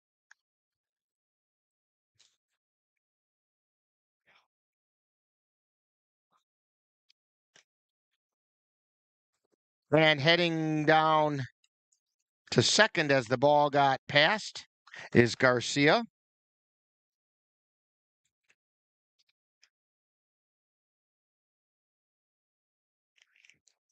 On that wild pitch.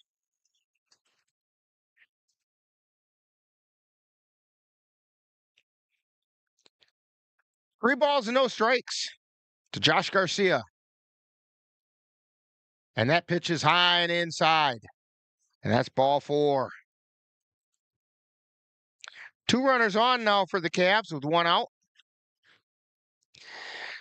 And Cole Timon steps to the plate. He had a sacrifice fly to center field his last time up.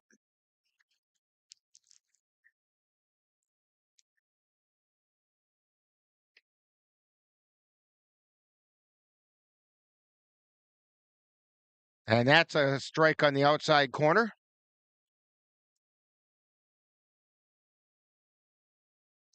Timon with his usual somewhat open stance. And the pitch swung on a miss, strike 2.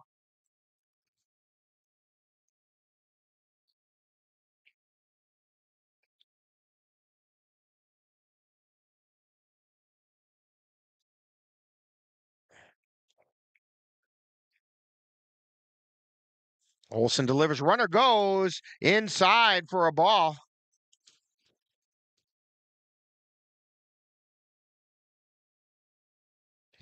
So Garcia takes third, and the Cavs now have runners on the corners. Look for Jackson Vance to take second.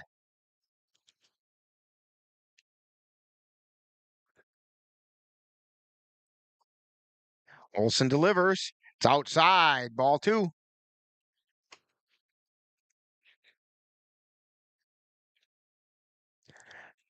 2 balls, 2 strikes. 1 down. Garcia on third, Jackson Vance on first. And the pitch. That's in the dirt. It gets past the catcher. Garcia comes in to score. And Garcia goes down to second.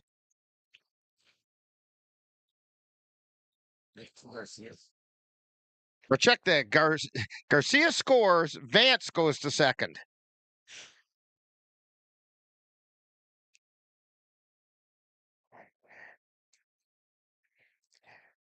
And the count is full to Cole Timon. And the payoff pitch.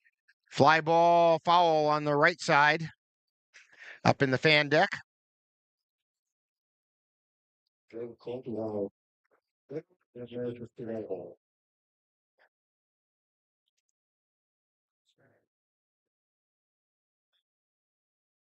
Listen in the stretch. And the pitch. Ground ball up the middle, picked up at short by Paulson. Throw over to first. And Timon goes down, but advances the runner as Vance is now on third. And that's going to bring up Ashton Kroll.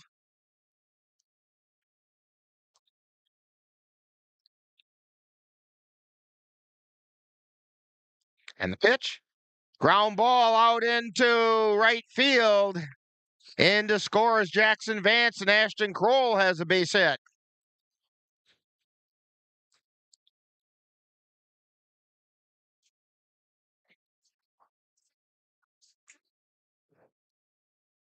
And Austin Sells is going to be pinch running.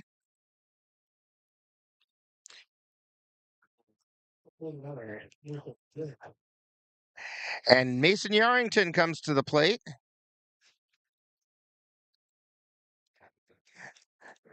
So evidently, Sells and Mueller changed jerseys. That pitch is outside because Sells is wearing the jersey Mueller usually wears, and Mueller is wearing the jersey Sells usually wears. That only happened with teenage girl. And first the pitch, Ann says she thought that only happened with teenage girls. No, Ann, not quite. 2 balls and no strikes to Mason Yarrington. He's hit the ball hard a number of times tonight, but usually right into somebody's glove. That pitch is outside for a ball. 3-0.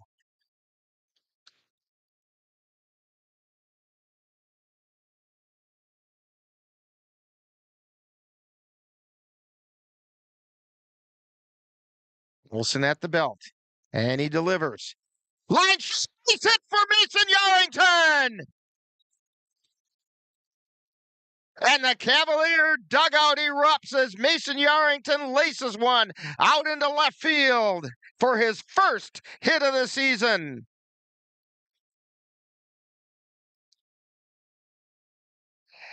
And also moved Sells over to second.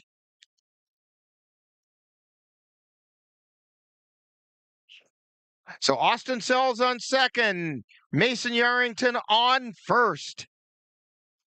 Back to the top of the order, Caden Erickson at the plate. Here's the pitch. That's not.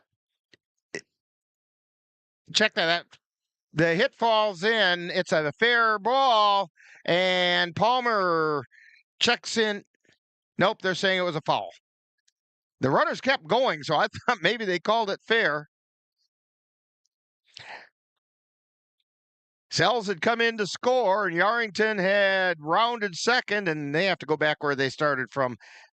And Trenton Palmer is at the plate. He doubled his last time up.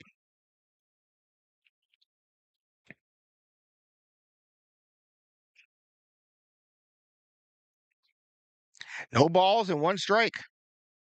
That was just kind of an exciting strike.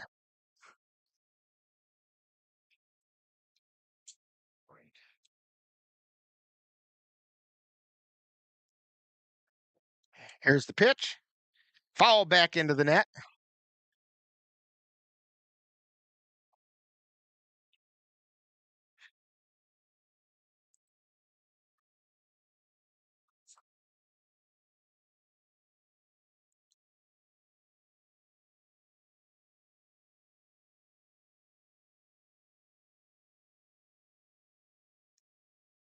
No balls, 2 strikes.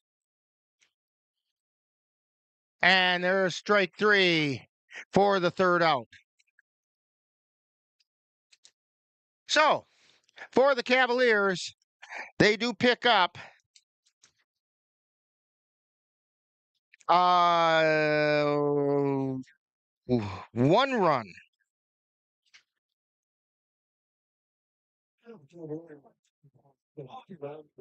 Yeah, 2 runs on 2 hits. There were no errors and 2 left on base. So we've played 7, And it's the Cavaliers 10 and the Haugen Knights 3 on NLWN-TV. For decades, I've taught you everything I know. How to safely build a fire, and how to control the flames. But I can only teach wildfire prevention. Only you can prevent wildfires.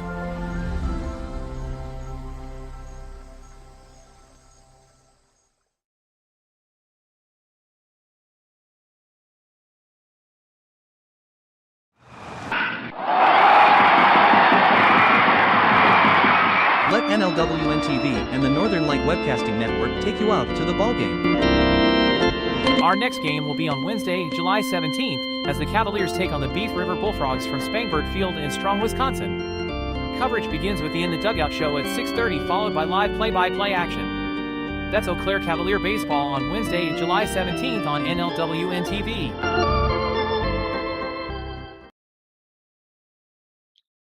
So we head to the top of the 8th inning. Derek Diekman is leading off for the Knights. Eli Rathke still on the mound for the Cavaliers. This will be his 3rd inning of work.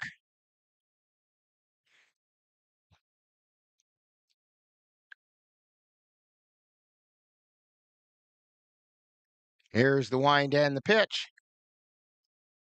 That's inside for a ball.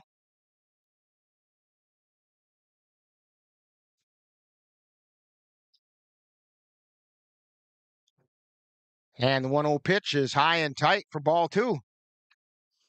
That was fastball high and tight.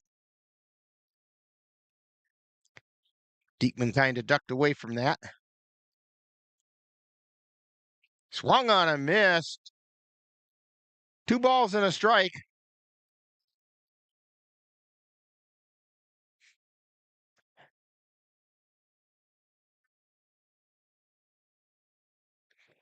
One 1 is the count. Rathke delivers. That's high for ball 3.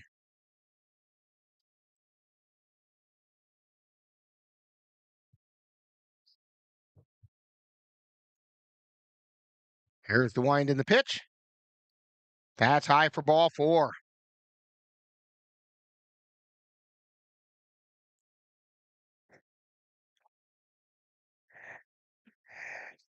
That's the 3rd walk given up by Rathke. And Nolan Rowe steps to the plate. Rowe is 1 for 3.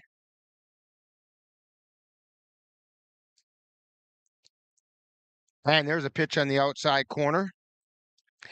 He singled to center field back in the 2nd inning. After that, he grounded to 3rd and flew out to center.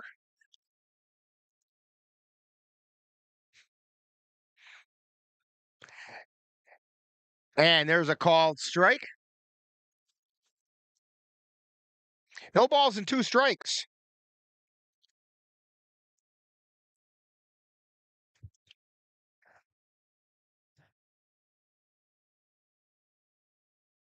Rathke delivers. And that one got him.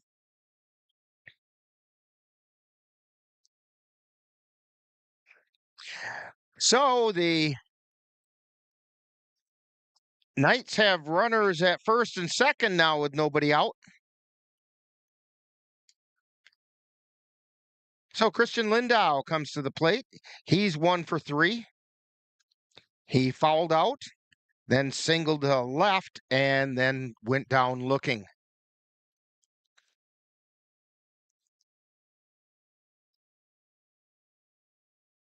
Waited for a couple seconds while Rowe took a minute to walk it off after being hit by the pitch. Rathke looks over at 2nd and delivers.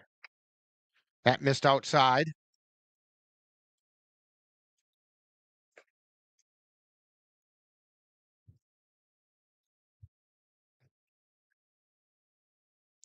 And the pitch. Swung on a miss. 1 ball, 1 strike.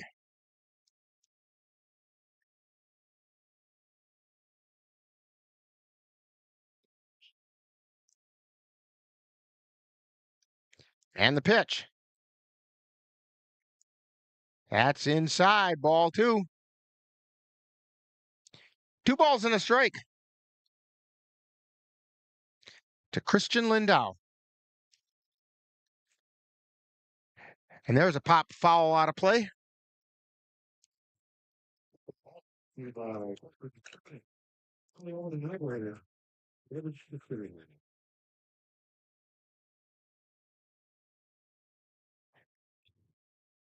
Two balls and 2 strikes. Rathke looks over at second. And the 2-2 pitch. Fly ball out into left field. Coming in is Garcia. He's under it and he makes the catch.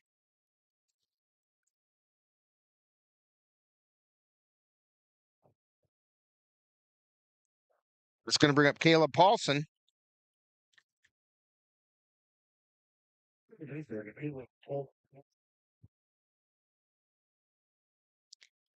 Paulson is now playing second base.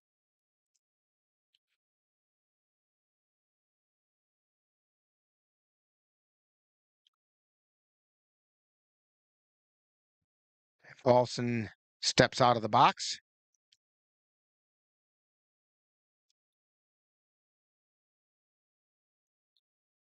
Now he's back in.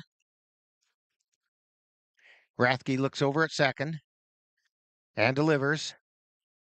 Hard shot foul on the third base side.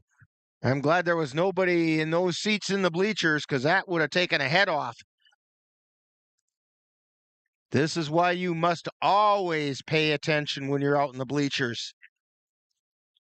And then goes and bring a glove.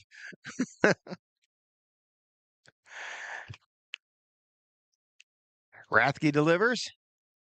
That just missed outside. No, he called it a strike.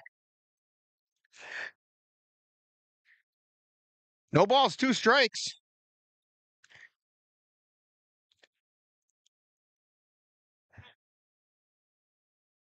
Rathke looking over at second. And the 0-2 pitch. Soft looper out into right field. Runner rounds third, coming towards the plate. Throw coming in, gets cut off by Delikowski. So an RBI single for Caleb Paulson.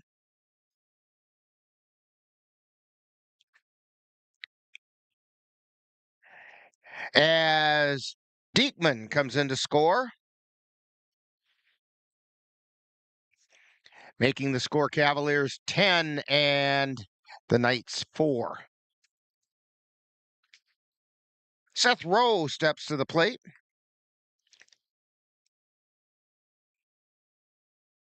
In his only official time at bat, he popped out to the shortstop. He's also been hit by the pitch and walked.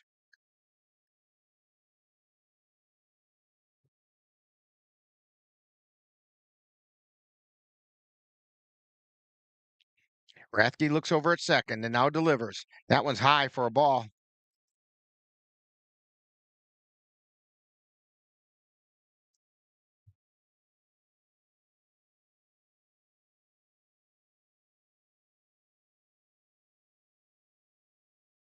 Rathke delivers. There's a strike called.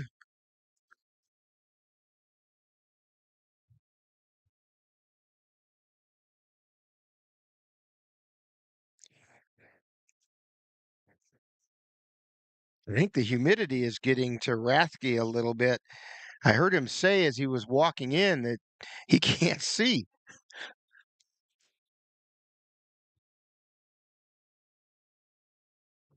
Knickerbocker is kind of laughing about something as he heads back behind the plate.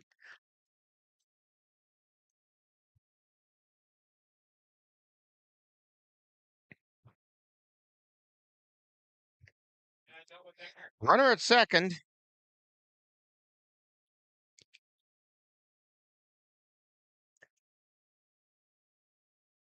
Had his helmet off there for a bit. That pitch, by the way, well, we're now at 2-1. And the pitch. And that's a called strike. Counts even at 2-2.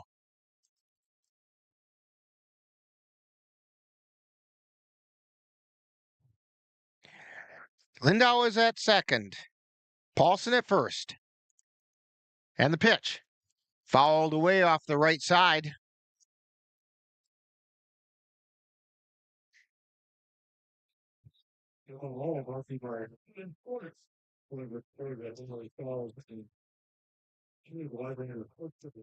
So 2 balls, 2 strikes.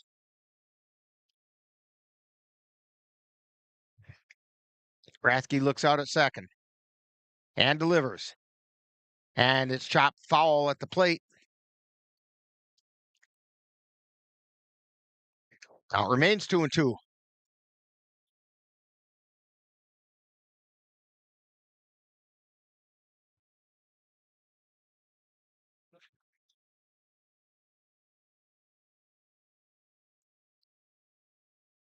Rose steps back in. And the pitch. Pop foul back out of play right over the top of us.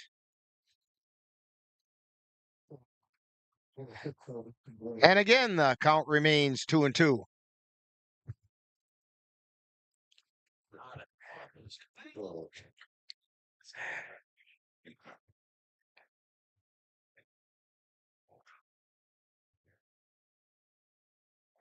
And the pitch.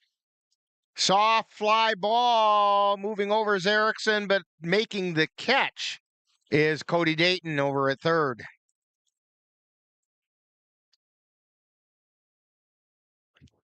Down, and that's going to bring up Brandon Peterson. Peterson's 0 for 3. He grounded to third and has struck out twice.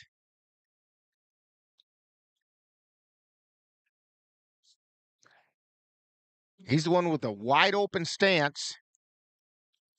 And there's a called strike on the inside corner. His heel is actually outside of the batter's box, but his toe is in it, so it's still a legal stance. And the pitch. That was high for a ball.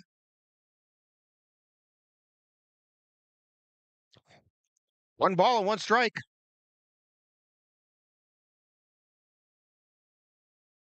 And the pitch. That missed low.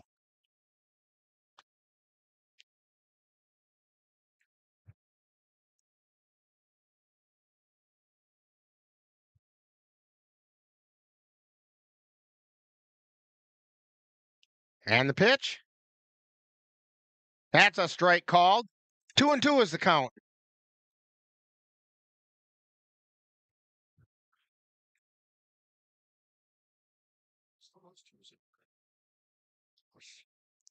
And again, the 2s are across the top of the scoreboard. Here we go. Swing and a miss. Strike 3. That time he got him.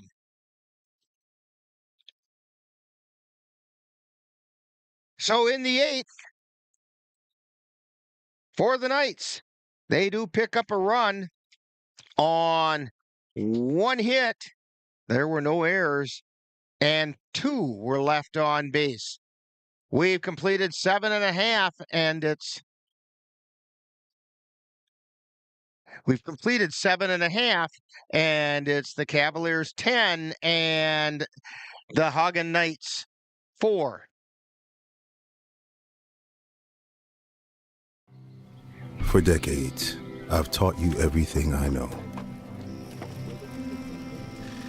How to safely build a fire, and how to control the flames. But I can only teach wildfire prevention. Only you can prevent wildfires.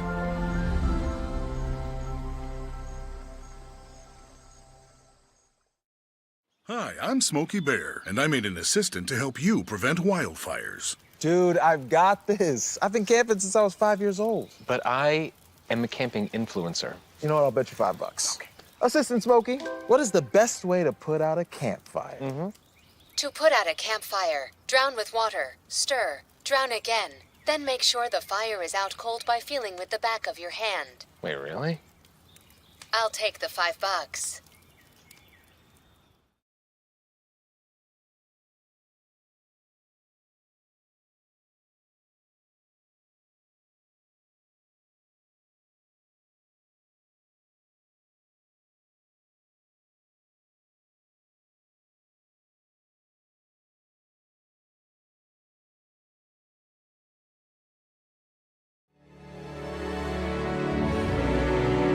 the Eau Claire Cavaliers would like to take veterans out to the ball game. That's right, as a thank you for your service, any veteran of the United States military can receive a lifetime pass for free admission to all Cavalier home games. Just come to Carson Park with your veteran identification, and the Cavaliers will issue you a free lifetime pass to all Cavalier home games. That's just the Cavaliers' way of saying thank you for your service.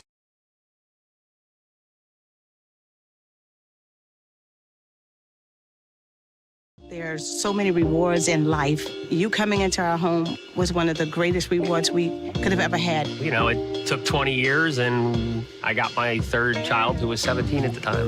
It's so cool to watch the adult that you've become, and you really have done as much for us as you think we've done for you.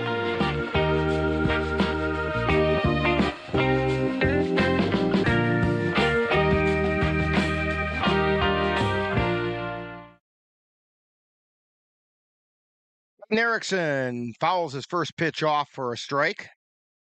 We have some position adjustments. Paulson's back on the mound. He never left the game, so he can come back and pitch.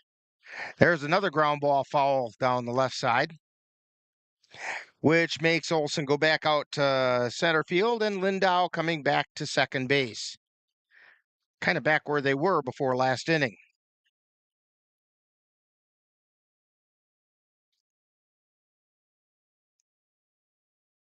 That pitch missed.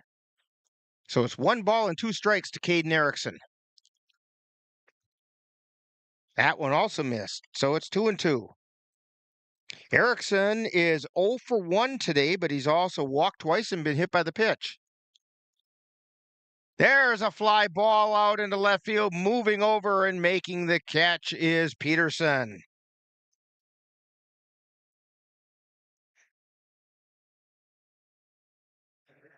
That's going to bring up Cody Dayton.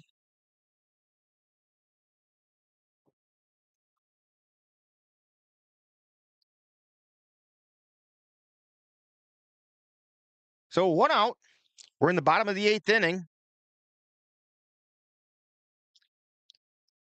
That pitch is high for a ball. Hey, don't forget, we've got more Cavalier baseball coming up for you on Wednesday. Here's the pitch. Fly ball out into center field. That's going to fall in.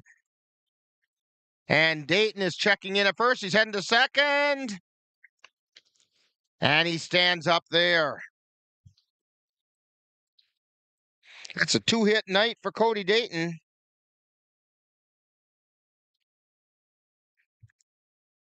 And both the hits were doubles.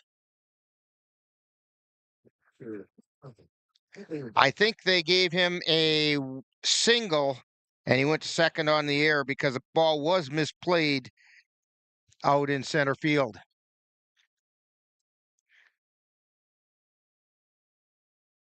So Sam Knickerbocker is at the plate. There's a ground ball. Scooped up at second.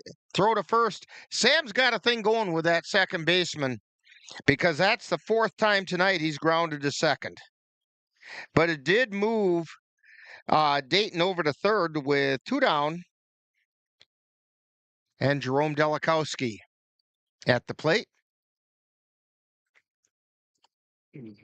We do have action going on down in the Cavalier bullpen with Jackson Vance. We'll have to see if he comes in to pitch the 9th. And the first pitch is a called strike on the inside edge.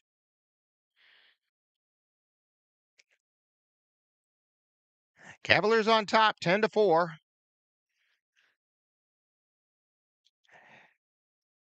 There's a base hit out into center field and in to score comes Cody Dayton, and Delikowski is safe at first.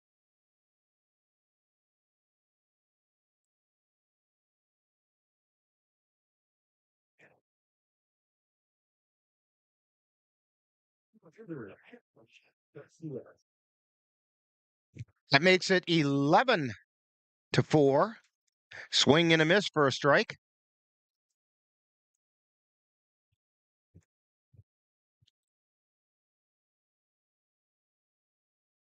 Josh Garcia at the plate.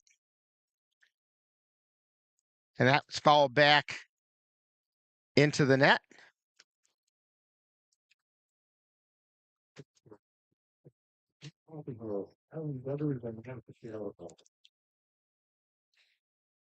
No balls and a strike. And there's a soft liner out into left field. Delikowski checks in at second. Garcia is safe at first.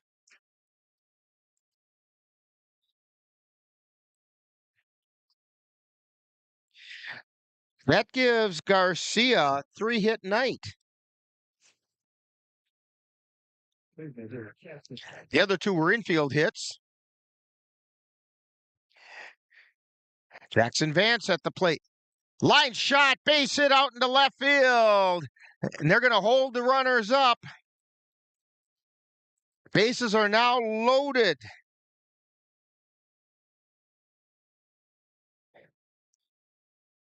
Three on, two down.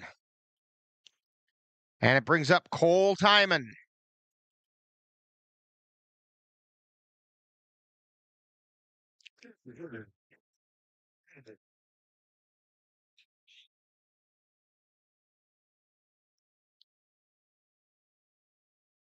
And the pitch is high for a ball.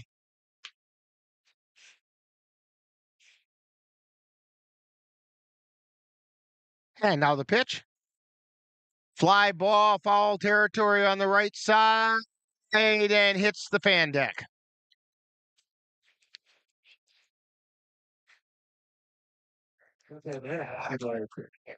Two down, so the runners are off on contact. A ball and a strike.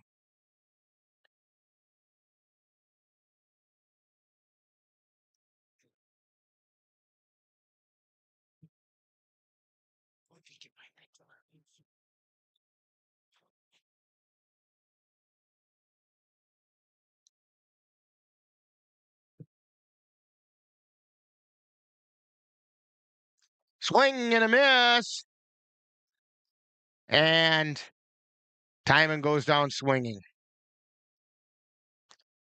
So the Cavaliers pick up 1 run on 4 hits. There was 1 error and 3 were left on base. So we have played 8 innings, and it's the Cavaliers 11 and the Haugen Knights 4 on NLWN-TV.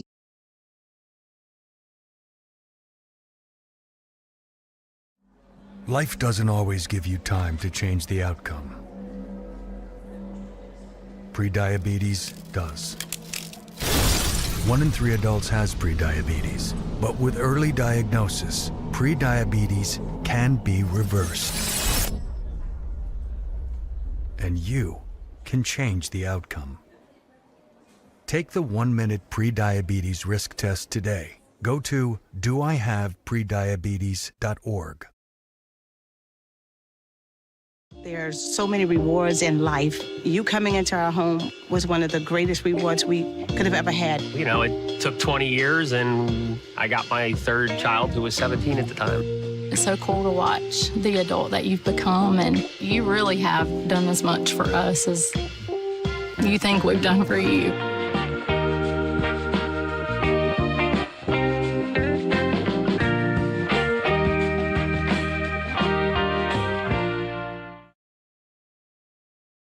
So we go to the 9th inning, and the Cavaliers are on top, 11-4 over the Haugen Knights. Eli Rathke trying to finish this one up. He just about hit Denny Whiteside with that one. That's kind of embarrassing when you come closer to the umpire than the catcher.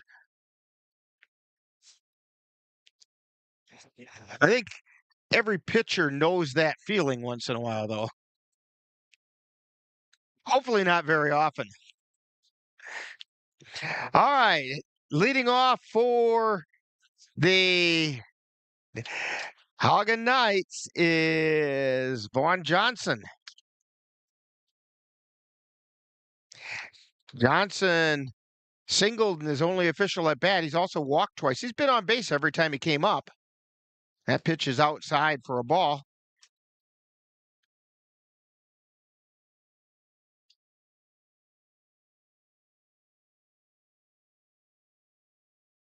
One ball and no strikes.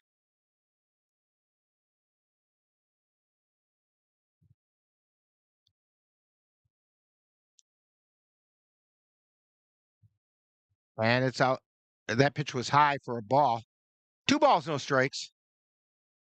And there's a foul ball out of play. Jackson Vance is warming up down in the bullpen for the Cavs.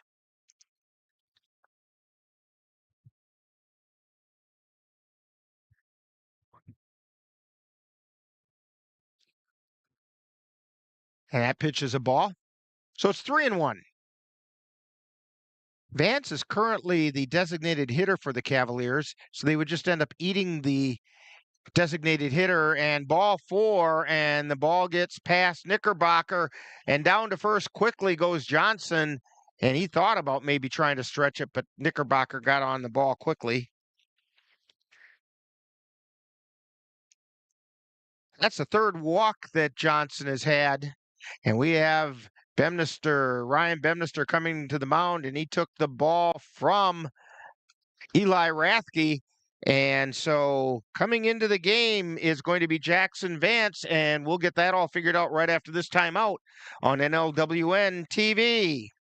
The Phoenix are rising. It's round 1 of the NLFL playoffs. The Phoenix are there, and so is NLWN-2. The first round playoff game will be on July 27th when the Phoenix will travel to Paul Gale Field in Winona, Minnesota to face the River City Rough Riders. Coverage begins with Phoenix rising at 2:30 p.m. Follow the Phoenix in playoff action on NLWN2 on July 27th. Dear moms and dads, what you have achieved here today is going to help us and our futures. It is why we are coming up on stage to collect your diplomas. You know it's true. Mom, we love you always. Everything I do When you graduate, they graduate. Visit finishyourdiploma.org to find free and supportive adult education centers near you. Hi. I'm your retirement fear. But don't be scared. You're still in pre-retirement. Does that mean I have more time to plan? Precisely. Here, this is pretirement.org. Retirement savings options? Potential tax breaks? Move. This isn't scary. I'm doing it. You got this. Visit thisispretirement.org for free resources to help you customize your action plan. So Jackson Vance is on the mound. Eli Rathke went 3+ innings, gave up 1 run. It was earned on 2 hits. And that first pitch is a called strike. He struck out 3 and walked 4. And that pitch just missed outside. Vance has that very deliberate sidearm delivery. And that ball does tend to sweep at an angle across the plate. Here's the pitch. That missed high. 2 balls and a strike.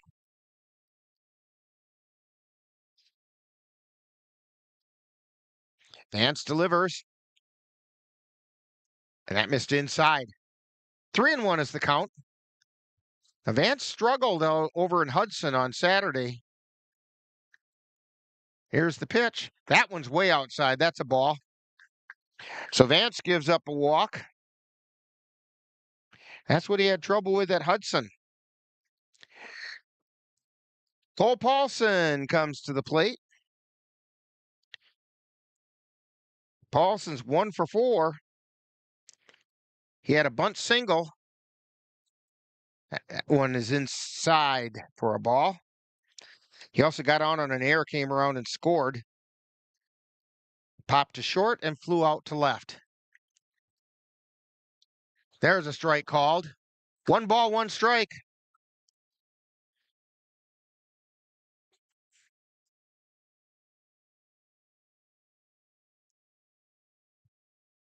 And the pitch. Inside for a ball. 2 balls and 1 strike. To Cole Paulson. 2 runners on, nobody out. Ground ball to short, flip to second for 1, throw to first. And they say he's safe at first. So Paulson is on a fielder's choice as Olson is put out short to second. So there's 1 out. And Vaughn Johnson moves over to third. That's going to bring up the extra hitter, Easton Stone. And there's a strike. That was right down the middle, and that was more overhand. Vance will come back to that every now and then. That one missed outside.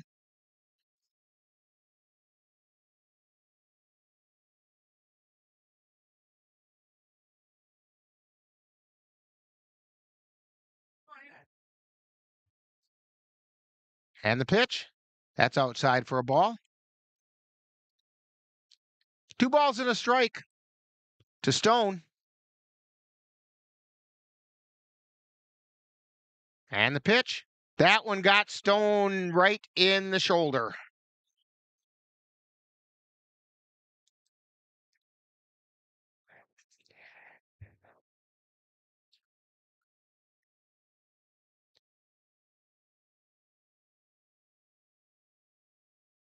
That's the 3rd batter hit by the pitch by Cavalier pitching.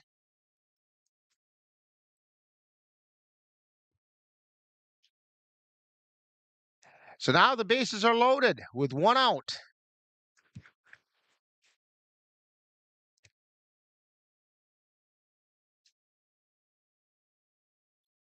And that pitch is low to Derek Diekman. Diekman walked, popped to short, flew out to left and walked. That's inside, ball 2.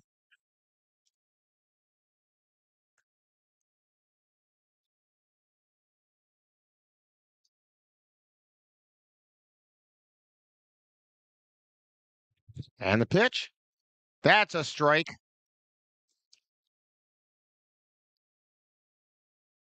Two balls and a strike to Diekman.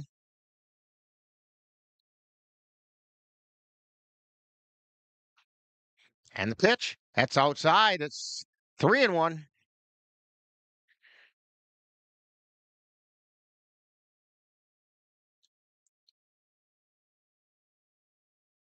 Vance with nowhere to put him. Swing and a miss, strike 2.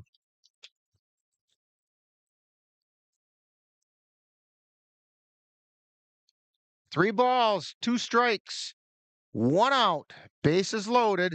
We're in the top of the 9th. And the pitch. And that's inside for ball 4, and it's an RBI, base on balls.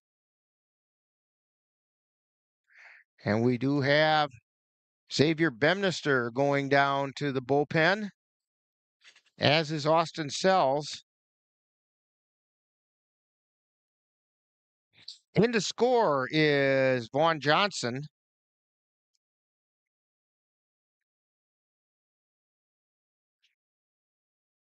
As Knickerbocker is out having a talk with Jackson Vance.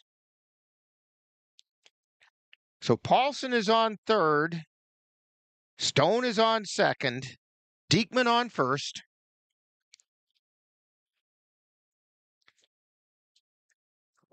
Rowe comes to the plate. Rowe is 1 for 3. And the first pitch is a called strike. Really makes a difference when you hit a strike on that first pitch.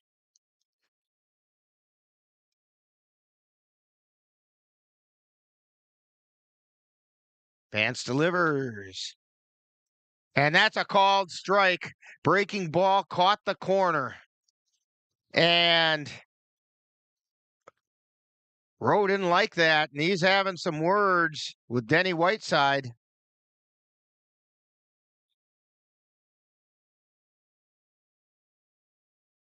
Rowe's been kind of chipping at Denny Whiteside all night. And the pitch. Fly ball out towards center field. Moving back is Yarrington. He makes the catch.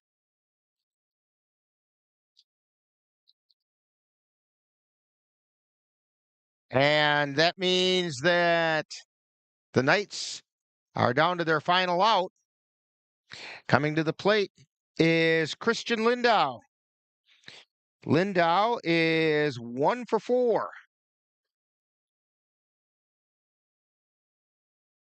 And that pitch was outside for a ball.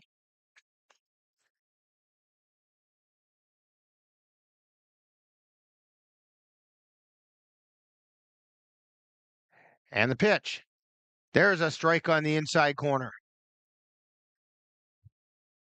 1 ball and 1 strike with 2 down. Bases loaded. Cavs up by 6. Vance fires. That missed inside. 2 balls and 1 strike.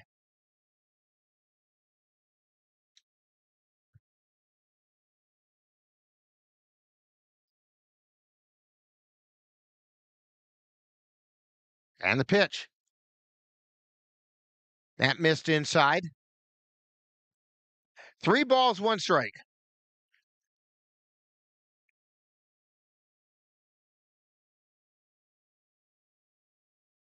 And the 3-1 pitch. That's a strike. That was right down the middle of Water Street. So the Knights are down to their final strike. Full count. Runners will be taking off on the pitch. Here they go. Ground ball foul on the right side.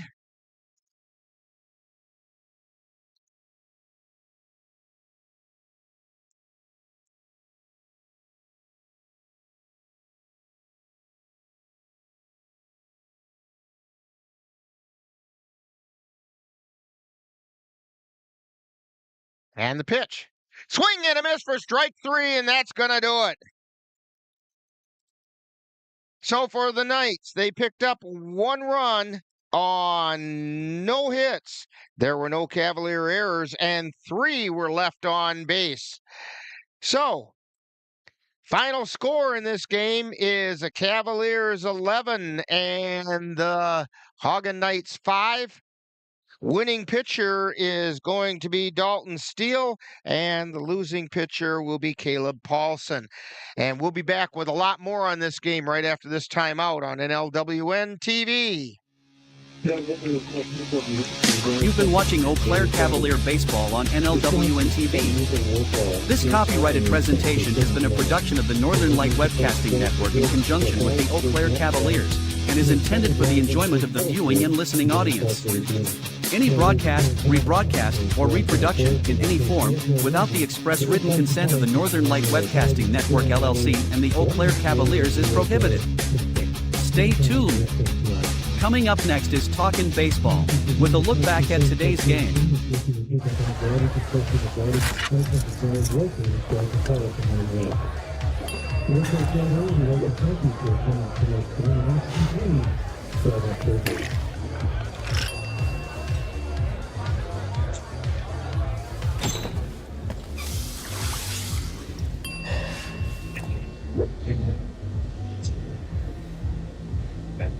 If you need to do something to feel okay to drive, you're not okay to drive. Don't drive buzzed.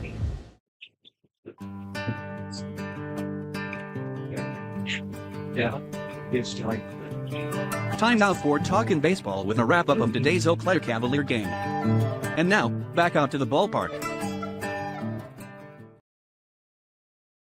And we're back here at Carson Park talking a little bit of baseball as the Cavaliers come away winners by the score of 11-5 over the Haugen Knights. Cavaliers had 11 runs on 13 hits. They did commit 1 error, and they left 13 on base. For the Knights, 5 runs, 7 hits, 2 errors, and they also left 13 on base. Big roar from the Cavaliers huddling up down along the third baseline, because this snaps a 2-game losing streak, and that's a pretty important step for the Cavs as they're getting ready to make a push in the CRBL and the WBA. Winning pitcher tonight is Dalton Steele. That brings his record to 1 win and 2 losses. And the losing pitcher was Caleb Paulson. And before too long, we should have Cavalier manager Ryan Bemnister. I see he's starting to work his way around, and he's going to be coming up to join us. And we'll talk with him about today's game right after this timeout on NLWN-TV. Life's daily battles are not meant to be fought alone. We're not powerless, so long as we don't lose sight of what's important. Don't be afraid to seize that moment to talk to your friends. Cloud, you okay? Because checking in on a friend can create a safe space. The first step on our new journey. You coming? Reach out to a friend about their mental health. Seize the awkward. It's totally worth it. Life's daily battles are not meant to be fought alone. My name is Teresa Barber. I was in the United States Navy, and I served overseas in the Middle East and Africa. Early on in my career, I had a commander that taught our suicide prevention training on a Friday afternoon, and the very next day, he took his own life. 90% of suicide attempts involving a gun are fatal. You don't know how much somebody can hide what's going on inside their head. Store your guns securely. Help stop suicide.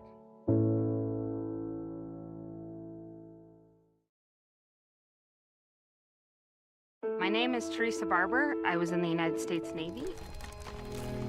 I've always been told I gotta be strong. Thick skin, tough as nails. But to be everything for everybody, it wears on you. Black don't crack, they say. But it can. We all can. Reach out to a friend if you see them going through it. No matter who you are, being vulnerable is what makes us whole. Learn how to help at seizetheawkward.org.